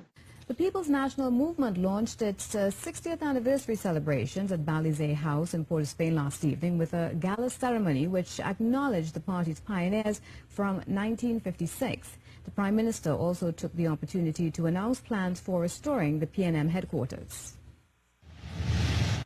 Prime Minister Dr. Keith Rowley said the People's National Movement's members here and abroad are raising funds for the restoration of Balize House and the construction of a new administrative complex on the site. We announced that we are about to turn the sod for the commencement of construction of our Dr. Eric Williams Memorial Building on this site. The Prime Minister added that soil testing on the site would have begun immediately following last evening's celebrations, noting that Trinidadians living in the US and the UK would financially support the project. There are citizens abroad in London and elsewhere who have taken responsibility to assist us in these projects, to build Balize House and to renovate, repair and restore the old building as we build the new administrative complex. According to Dr. Rowley, the multi-storied building would have more than one purpose. We will do so in the presence of a magnificent building. You see a picture of it across there, which our new building, one part of it would be our administrative complex, and the other part would be a commercial opening onto the street behind me. The Prime Minister said the new PNM headquarters will be named the Dr. Eric Williams Memorial Building. Terry Ann Brown, C News. There's always been a conversation about the members and funding members abroad, members here, and all that about funding.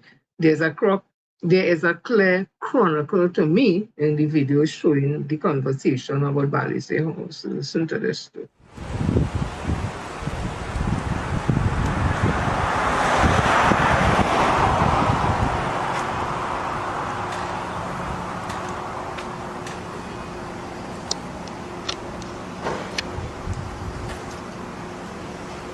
Sorry.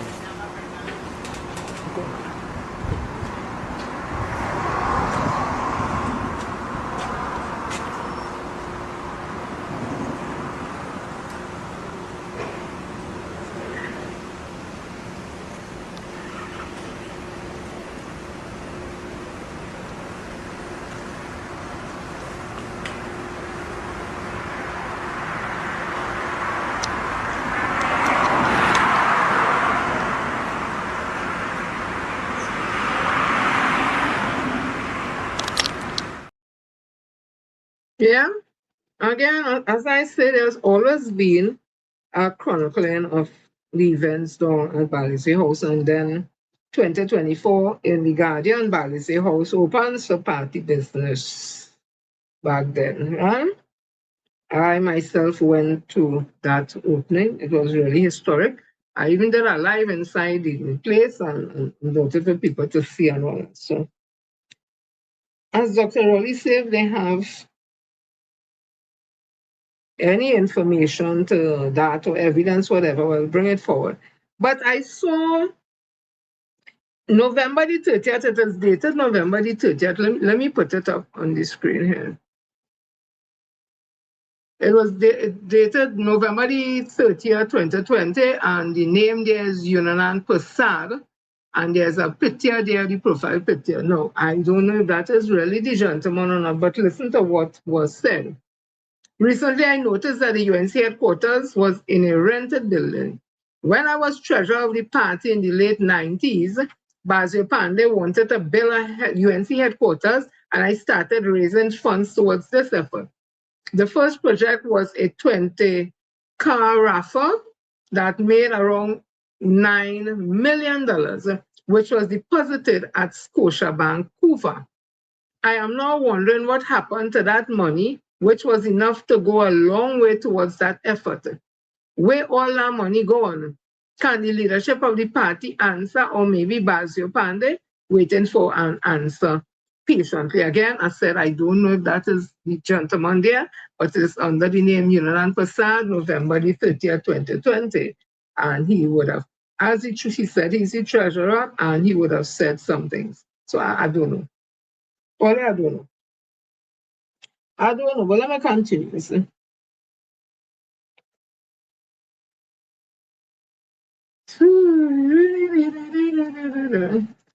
Let me move quickly to, because at the end of the day, they can say what they want and whatever it is they want. If they don't want people to work inside, I remember PSA. PSA was going good, and I'm just Jennifer Baptiste Primers, which I would always say when it comes to her union work, much respect. Because I know as a woman, and I'm glad I come into this woman conversation, because I know as a woman in a male-dominated area, she had to be good for herself to stand up against McLeod and those guys, and the next one they from NUJFW. What your name? Lambert and all them fellas and them. And the next one, and Seth and all them guys, because in our times, it didn't have much women. In fact, I don't think it had any women as leaders of unions, and she was the leader of one of the biggest unions, even bigger than Seamen and Waterfront and OWTU and things like big. And to hold it down for 12 years, 12 consecutive years, because that is how long you could remain as a president in PSA, until you're 60. So it's not how long, it's until you're 60, right? And she became 60, because if she had not, I guess she may have won the next election, but she became 60 in the public service, retired 60. And she would have done well, because when she took charge, the building was not owned by the union. They used to be coming to cut lights, all manner of things. And by the time she was finished, after 12 years, they owned that building, renovated that building. Like paying the bills was not an issue. There was money in the bank. There were different businesses. PSA was involved in the PSA grounds. We used to get scholarships and bursaries and parties and sports day and Queen Show and training programs, center. So it was a well-oiled working thing. Yes, it had problems and challenges, but overall it was well run. So I guess she pips to that. She politics me ain't like that at all. You see, that woman there in that politics, that Jennifer Baptiste Primers, I don't want nothing to do with that. You see, madam from PSA, yes. You see, that me want nothing with that. So anyway, so I know that it ain't easy in leadership, especially as a woman. You have to work even harder, right? Because the assumption is man could run things, man does do everything. So as a woman, you have to work even harder, right? So, as I was saying, in the PSA, there was an order, General Counsel, a senior section chairperson, or whoever it is, they need to go to General Counsel to bring issues that the sections have, right? And somebody was telling me the PSA constitution is basically from the PNM constitution. Most unions would have used that kind of template in order to do the constitution. PSA is one. So basically the PSA constitution and the PNM constitution have basic tenets in it, right? And as I was saying, when Ms. Baptiste Primers left, and we couldn't talk no more in General Counsel because Juka take over, and after he waited out a couple of weeks, people who were still from Ms. Jennifer Baptiste Primers area who were in General Counsel and in conference, because those things is 2 years, 3 years or something. So he waited all of them gone because them still had that vibrancy of Ms. Baptiste Primers. They knew the constitution inside or whatever. He wait until the time over and then he take over the whole damn union with his own set of people, whatever, and then back and I'll start can't talk inside or can't. So, and it get worse as it went down. And then under Leroy Baptiste, well, it went to whatever, right? But we started to talk outside because we couldn't talk inside. So I bring it into the perspective of the PNM. You're not allowing members to talk freely inside. You're not listening to the members' issues inside, whatever it is. So it will spill outside. Then you don't have a good social media, personal communication, personal PRO, education. Them things seem to be non-existent a kind of way in the PNM now. Before, yes. In the days of Mr. Manon and backwards, and them thing was pumping, yeah? Although Peter say PNM, they used to say what they do and that, because PNM is like, hey, this is what we have to do, we're doing that. We don't have to be boasting and saying we do this and that. However, the point is this. The PNM has reached a place now where people are dependent on a PNM. Whether like PNM or not, it depends. Because PNM to them is stability, credibility, performance, the interests of all citizens of Trinidad and Tobago. We are seen by the government policies of the PNM. So people depending on our PNM, this wrongs, especially this wrongs, and they're not seeing that. And there's a reason why they're not seeing that. I need to make a distinction because everybody getting tired with this foolishness.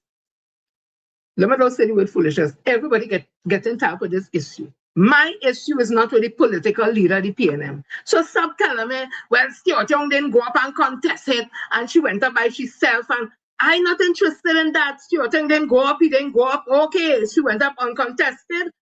Automatically, she became the political leader, but that's a PNM issue. That's not a Trinidad and Tobago issue, because if the political leader, the PNM, does not represent all citizens of Trinidad and Tobago. She represents, or he represents, the members of PNM. PNM go work out the issue with the political leader and who leader and what. I ain't interested in that. My interest is in the opposition leader of Trinidad and Tobago, who stands in defense of all the citizens of Trinidad and Tobago. That's what my issue is. So where it come that the political leader was an internal voting, nobody then contest the position, so she automatically became that, okay, enough respect. We are talking opposition leader. So listen to this. Of a leader of the opposition arising out of the results of the general election, and by unanimous decision, the General Council has agreed that the Member of Parliament who will fill the role of leader of the opposition will be the MP for the constituency of Arima, the Honourable Penelope Beckles-Robbins. Any questions? In terms of the issue of political leadership, because usually the person who is either Prime Minister or opposition leader is also the political leader of the relevant party. What about that particular aspect of this new phase of the PM? In relation to the role of political leader, now that that position is vacant, the Constitution spells out that it must be filled within 6 months, and therefore the leadership will meet and come back to General Council on a proposal in terms of the time frame and the mechanisms that will be put in place to facilitate the election of a new political leader. And so that all of the PNM's MPs in the parliamentary caucus are supportive of Ms. Beckles-Robinson in terms of the opposition leader. You mentioned the General Council, and in terms of all of the PNM's MPs. The General Council haven't taken that decision. The relevant communique will be forwarded to the President, and it's my expectation that all members, all the PNM members of the House will support as the General Council has advised. Will you still be on track for bring up the party's convention date? Pardon me? Would any talks to perhaps bring up the party's convention date? From September.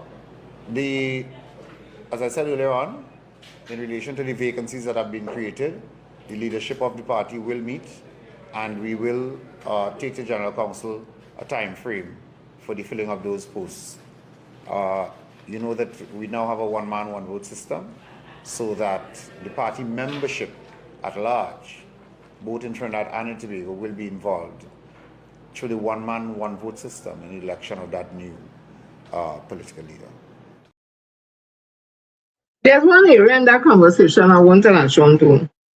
I think that's the General Secretary of the PLM, the former MP for Hocketa and former Minister of Youth Development National Services, right? A new ministry that was created under Dr. Keith Christopher Rowley to treat with the issues of the young persons, I think from 15 to 35 or something around.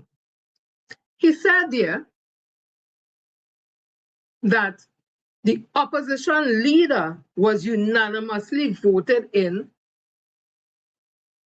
by the General Council. The General Council had nothing to do with the opposition leader. The only people who could vote for the opposition leader was the 13 members of parliament who won the seat for PNM. That it had nothing to do with General Council. So General Council can approve whoever they feel they want to approve. But the people who was to vote for that are the 13 members. So there was, and if it's only 7, that included Ms. Penelope Becker, sat down at some eating place and voted for her to be the opposition leader, then it was not unanimous. Because the next 6 was left out. So that's why I tell you, let me separate this thing. Let me separate it. I'm not talking about the political leader. The political leader had to do with internal party politics. Stuart Young didn't challenge she for whatever reason, and he should have challenged, could have challenged, when I challenged. Me not interested in that God. She is the political leader of the PNM. That is a party issue. I talk about the opposition leader. And the 13 members of parliament who won the seat in 2025 election did not vote for Penelope Beckers as opposition leader. Only 7 included herself. The next 6 didn't. So when you go to General Council with that to talk about the General Council unanimously agreed to 7 people voting out of 13 people. And then they complained about Dr. Rowley in Tobago. But you know what happened in Tobago? There was a vote, and all who could have voted, in the absence also of Ms. deceased Lisa Morris Julian, who would have died tragically in a fire. So it was 20 of them there. And the 20 MPs, based on the constitution at Trinidad and Tobago, not PNM constitution, the constitution of Trinidad and Tobago, they voted for who they think should be the prime minister to carry the PNM into election on the resignation of Dr. Rowley as the prime minister. That is in the constitution of Trinidad and Tobago. And again, the country, the citizens of this country don't vote for no prime minister. That is between the winning members of parliament. Same thing for the opposition leader. So to say the General Council voted unanimously for the opposition leader is null and void to me, because that is not in their purview. Them could vote whoever they want to vote. It's the members of parliament, and all 13 who win the seat did not vote for the opposition leader. And that is why that's my challenge, the opposition leader Trinidad and Tobago, because her role and function is bigger than the political leader of the PNM and the PNM members.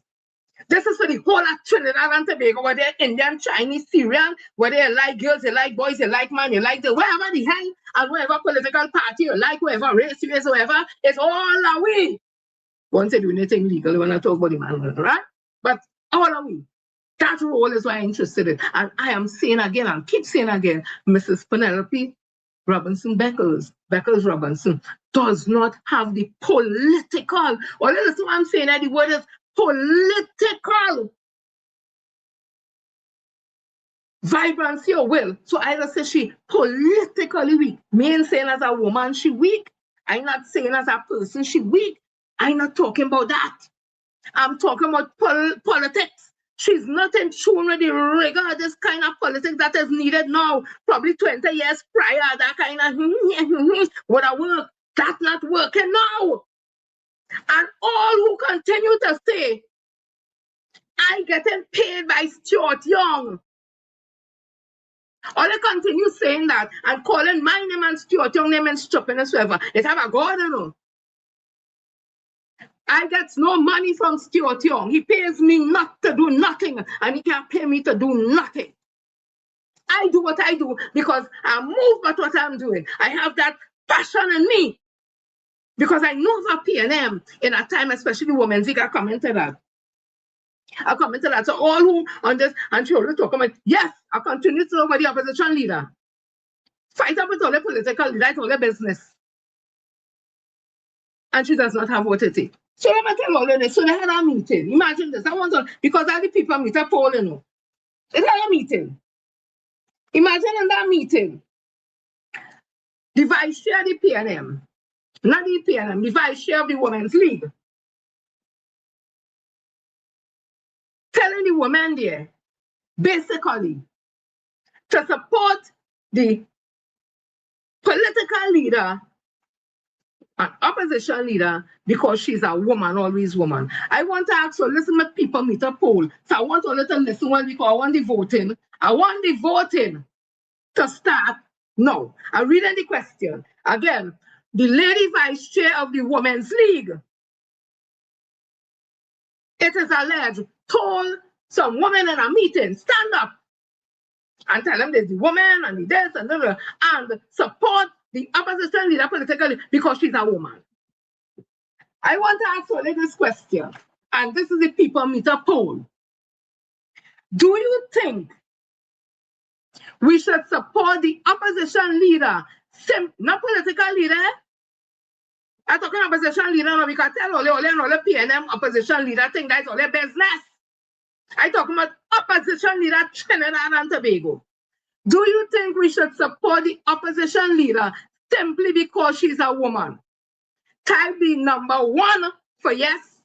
Type the number 2 for no. Do not put yes, do not put no. Put numbers instead. So number 1 is for yes, number 2 is for no. The question is again, do you think we should support the opposition leader simply because she's a woman? Or they could vote while I continue. Somebody want them PNM chat. Well, then I say I only put a negative thing. But negativity and positivity is all perception and all subjective, right? Because one might be joke for you, it ain't gonna be joke for somebody else, right? So good and bad and negative, positive, it depends on your perception and on objectivity and subjectivity, right? So I just only put negative thing or whatever. So ask me about, put something positive about the PNM, my experience in the PNM. I want to tell all you something. The reason why I have so much passion and I have so much commitment to what I know is one of the most competent party, credible party in this country called the PNM. My mother was in the Women's League. And you know how it is when you're small. Your mother ain't leaving you home with nobody. You have to go. She signed all the meeting in Aruka. The member of parliament at the time was Hector McLean. God rest his soul. Then after Hector McLean was Mrs. Marion Gordon, who's still here with us. Thank you to the ancestors, to the gods. And then we have Mr. Jarrett Narayan. I think he's no longer with us. I was from Aruka. So I grew up in that space, going to meetings. I had to sit down there and listen and try to understand what's going on, and the Women's League. And I tell you something, there's a reason why in the Women's League, all them used to wear one uniform.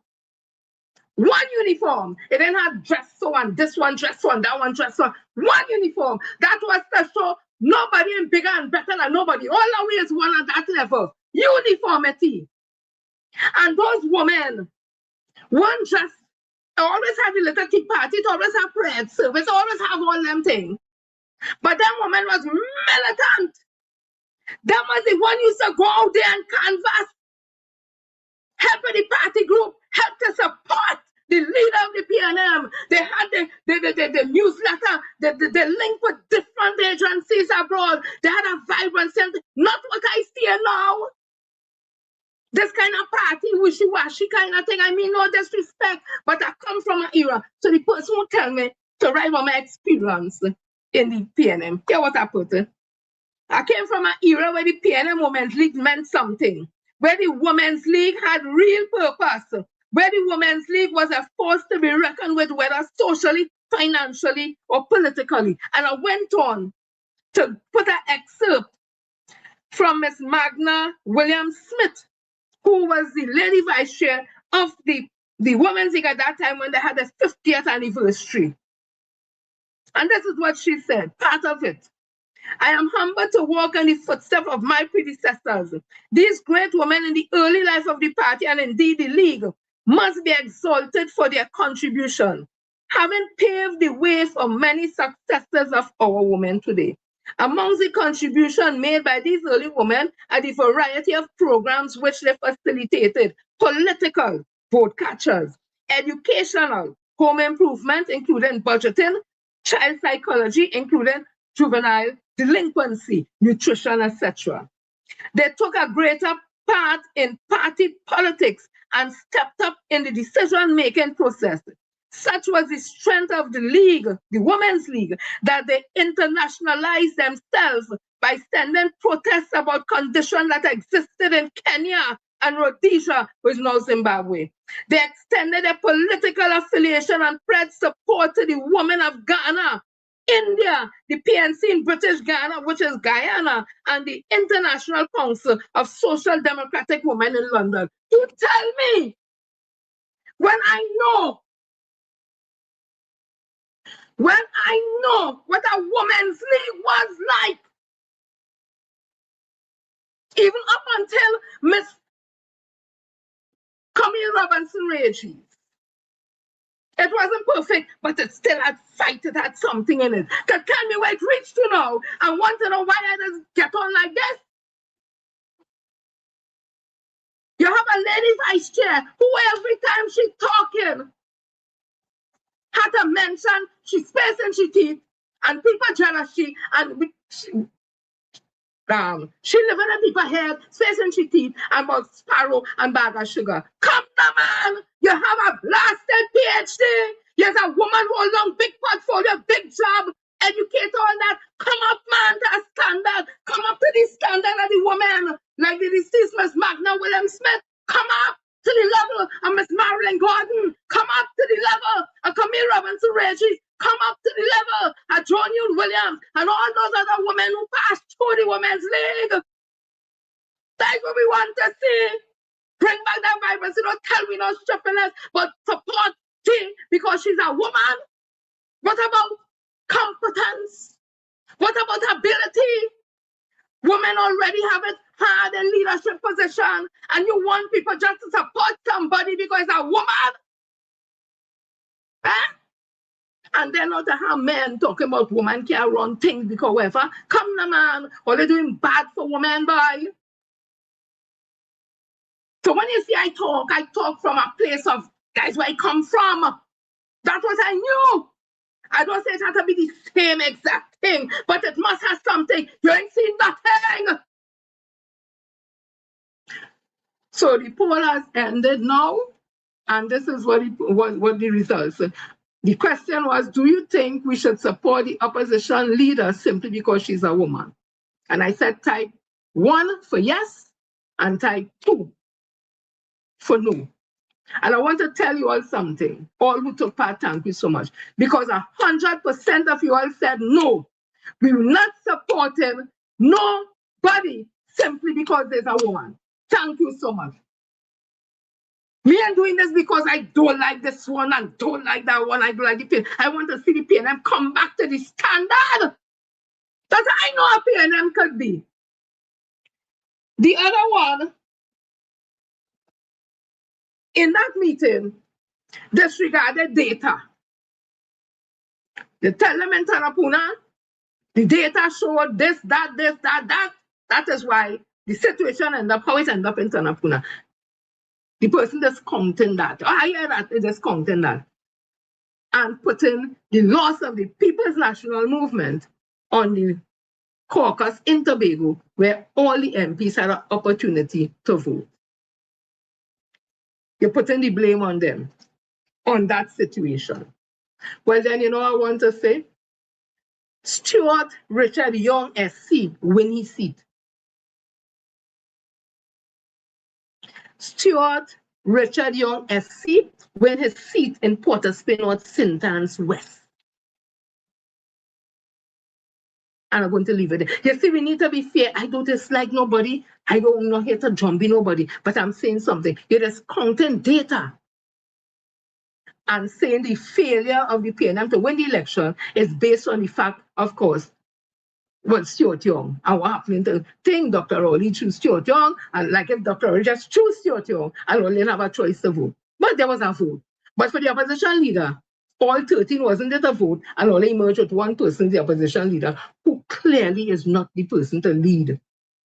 Not the PNM, I'm not talking about the PNM, I'm talking about this country as an opposition leader. And then the PSO resistance, that was called it, or the icing on the cake, is the honorable opposition leader at the PNM, because it was opposition leader.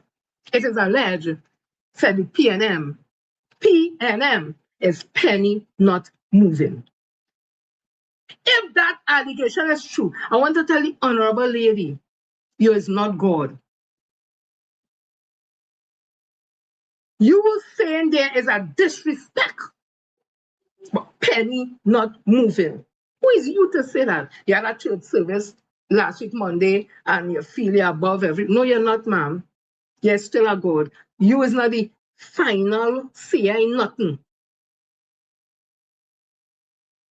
Have more intuition when you're talking them talk. Because you saying you're not moving. Me talking about no political leader thing, the opposition leader, and you're not coming up to par to defend all citizens of this country, says that you're selfish. It says that you're selfish. And to continue discounting real feelings that people have about this great party, just because it's not in alignment with all you and all the executives, all the classing people as who paying who, right? And who lining up with UNC and all them kind of thing. Because they disagree. People are disagreeing because they're worried. The senior PNM not able to attract people to vote. The senior PNM where, look for instance, I have no problem with the lady, the opposition leader out in America, supporting the John the affair that come out of Trinidad, the John people who from John and Trinidad, how they link up in America and just have a big elaborate celebration every year. She up there and that nobody said nothing wrong with that. You're taking pictures with Reverend Sharpton and Jeffrey Hakeems and this one, okay, and giving speech and all that. But while you're feeling that, Rome banana, things happening here. You is the leader, the opposition leader. You can't leave that just for your troops and them to show up. Where you to lead the troop? You think a general just telling the troop just so? And it didn't have a senior, the leader there? Or not sitting with them to work out the strategy, nothing at all? So come, let me be real now. Again, people want the best. People want the best for this PNM because they're dependent on PNM. And what the PNM have as opposition leader is not the best. And it's not we create that problem because nobody then unanimously in them MPs who win the seat or the 13 voted for her. If the General Council did that, like them affair, the General Council cannot vote for opposition leader, nor could they vote for Prime Minister. The Constitution of Trinidad and Tobago tells you how to vote for Prime Minister and opposition leader. I have nothing to do with no General Council and no party. And I want to end by this. Because people don't understand language. So Dr. Keith Christopher Rowley was asked about the opposition leader and her year in office and all that. And he said something to the effects, she doing her best or trying her best. One out of the two. He could have said, fear, doing well, excellent, good job. He said doing her best or trying her best. And when I asked him to grade, he said no. And I'm glad he didn't. Don't get into that. But some people are not understanding. Let me just go local parlance. So they didn't have a show on last Friday and I'm not having it. So I'm going a little 5-10 minutes a little later if all just permit me. So Mr. Gibson or Nayabo or Anon, Benny Q, all those who are close on Facebook. I asked them only a question, right? So all the daughter or son going to school. And some friend or family member say, how the girl going, how the boy going in school? And they say they're trying their best. Tell me in local parlance what that means. Does not that, no, when you say that, does it not mean the person they're fighting up? They could do better. They probably need lessons. They probably, that is not what comes to mind when somebody say, somebody trying their best. A patient in a hospital, your family member, wherever they take him, wherever go to hospital, when the doctor come out, the doctor say they tried their best. Doesn't that have a negative connotation to it also? Because it could be they was trying to save the leg and they couldn't save it, so they had to take it, so they tried their best. Isn't that a negative because the family went in, they didn't expect to lose a leg? Or is it that the person may have died because they tried their best, they wasn't able to resuscitate all that? The point I'm making, trying your best is not only positive, it have a negative component because you can simply say, well done, fair, very good, excellent, whatever. So all I don't get caught up with Dr. Rowley and what he said. At the end of the day, he made his statement, she trying her best. But we're saying, in this political scenario we're in, we don't want nobody trying the best. We want people doing the work, not trying the best, because your best is not good enough. Your best is not good enough.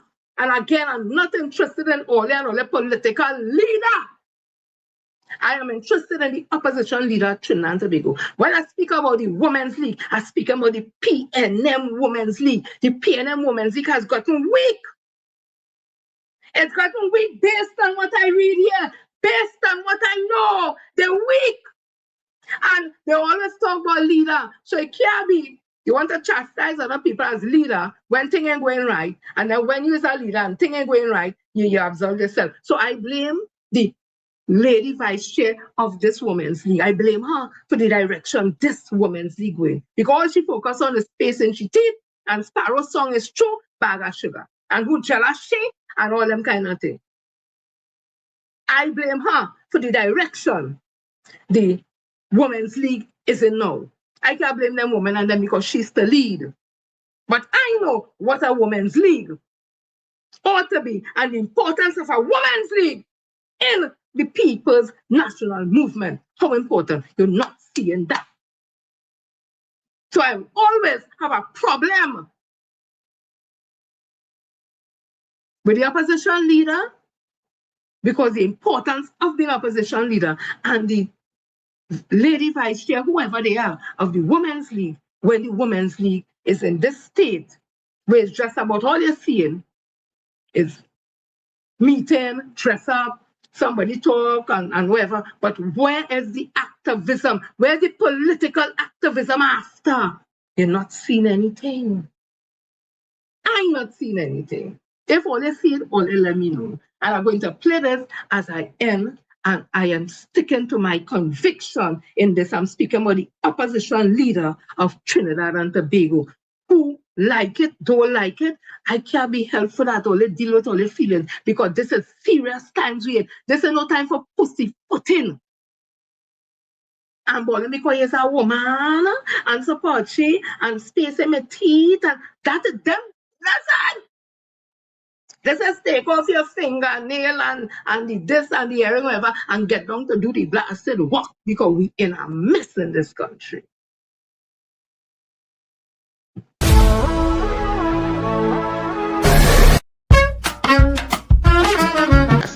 Instead of acting in it, Mr. Speaker, the Prime Minister just tries to get through the day. Too weak to stand up for our national interests.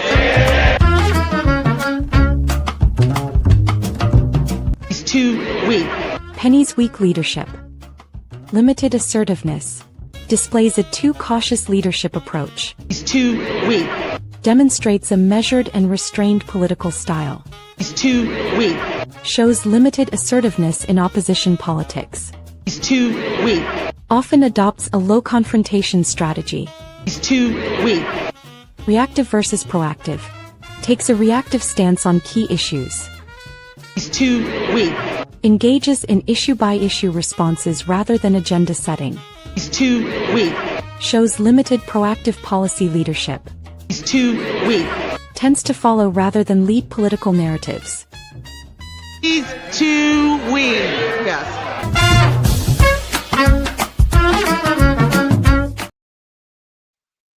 Too weak. I'm going to end by this. I went to drop off some registration form or something, so you call it, at the Balize house. That was before the internal election for somebody, because I'm in Port of Spain area, so they asked me to drop it. I remember walking in Balize house and walking to the counter. And when I was speaking to the attendant there, like some ladies or two ladies were sitting and recognized my voice. Excuse me. But out of the corner of my eye, I saw the opposition leader, or in that space, the political leader, whenever you want to put it, and just like acknowledge and whatever. I hear the woman, or I think it's one or two of them in the back calling, Sister Johnny. I say, oi! But I was answer everybody, oi! Oh, God, darling, thing, right? Go on and sit down by them and thing. Hear what they're telling me. Yes, I was like, yeah. They say, oh, God, low energy, no energy at all. I said, well, you talk so hard and I publish she ended. They said, no. They said, look, you just come in the place and the place thing. She no energy at all, whatever. And I always remember that. The political leader, opposition leader have a low energy vibes. Low energy. That ain't needed for these times. That probably back in the 40s, 50s and all them things. And still them women back in them days was, watch me now. Them women, them wasn't easy to get all the rights that women have today. Adult suffrage where women are able to vote and women are able to work in certain places. Women are able to do work that is traditionally men owned. It's not weak women fight for that. It's not low energy women fight for that. It always have high energy women fighting, and the PNM were filled with high energy performing women in the Women's League. That was the heartbeat. Dr. Eric Williams depended on them. Them was the one meeting the mothers in the communities, the children. They was the one talking to the people, encouraging them. They are the one out there campaigning, canvassing. They were the women who were putting on the newsletters, putting on the information, the communication, all them things they was doing. Now, Women's League are doing nothing. The communication officer ain't doing nothing. The PRO are doing nothing. The education officer ain't doing nothing. It's nothing, and more nothing. But telling we, support the opposition leader because she's a woman. You all have a blessed night. Love you all. I'll see you all on Friday. God's going to come with something fresh, something new. This is Girl Jen, Sister Jenny, Auntie Jenny. If you want to get formulas, Miss Jennifer Frederick. Another edition that we told me thing. I just want to say again, my conversation is always to strengthen the PNM in any way that I can. It's not about weakening, but people who look at it as something negative is people who have issues with themselves, and people who know what I'm saying is the truth, but they have issue with themselves because they're tied to something they could get. Me, that's nobody who want to get and shouldn't get and will get. That is not my issue, you know. But don't let it be tied to your accepted mediocrity, incompetence, and knowing that the PNM ain't going nowhere fast. And the opposition leader not standing up and doing the work. Coming long after everybody talk. It's like somebody, you get a joke, somebody get a joke. Or they have a hot story for they say, hey, and then after 4 or 5 people come and tell you, the main person come and tell you that already, that news done stale, that news they have no again in it, just like a joke. Somebody get a joke one time here, but they keep repeating that joke, and after a while, there's no joke again, and that's how the opposition leader that song. After all the hitters done talk, Stuart Young done talk, Brahman done talk, Embo done talk, Scotland done talk, when they allow Dominic to talk, and when they allow Stuart Young to talk, Han done talk, Kareem, well, I hear them these days, but Kareem done talk, you're coming after to do what? He ain't coming with nothing new. He regurgitating all of them done say already. And we seen that is a problem. But if all you like it, so why not tell all you like it so? Okay. People, I love you all. See you all on Friday. God's spare are gone. Much love in the house. Sometimes you just sit down, remember your school days, and wish some people had some school days. Or some people need to go back to blasted school to learn. Because like they passed through the school and they didn't get it. Are gone.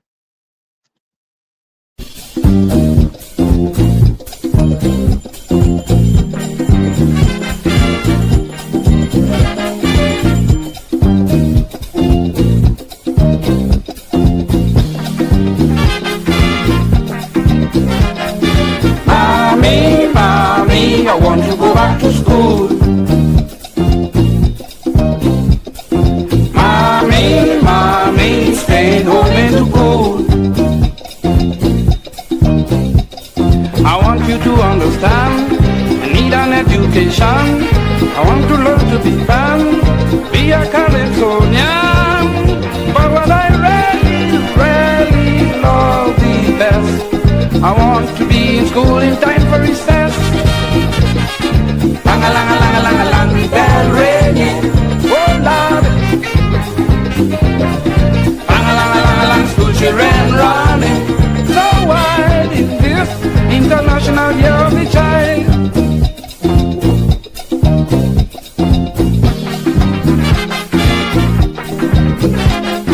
Mommy, I have to go to school. Mommy, I want to learn the rules. To become a great athlete, to stand on my own two feet, I could learn to brush my teeth, just like on Sesame Street. But what I love in school the most as man is to stay with Teacher Beulah in detention. Lang-a-lang-a-lang-a-lang, the bell ringing, oh Lord. Lang-a-lang-a-lang-a-lang, school children running. So wide is this International Year of the Child.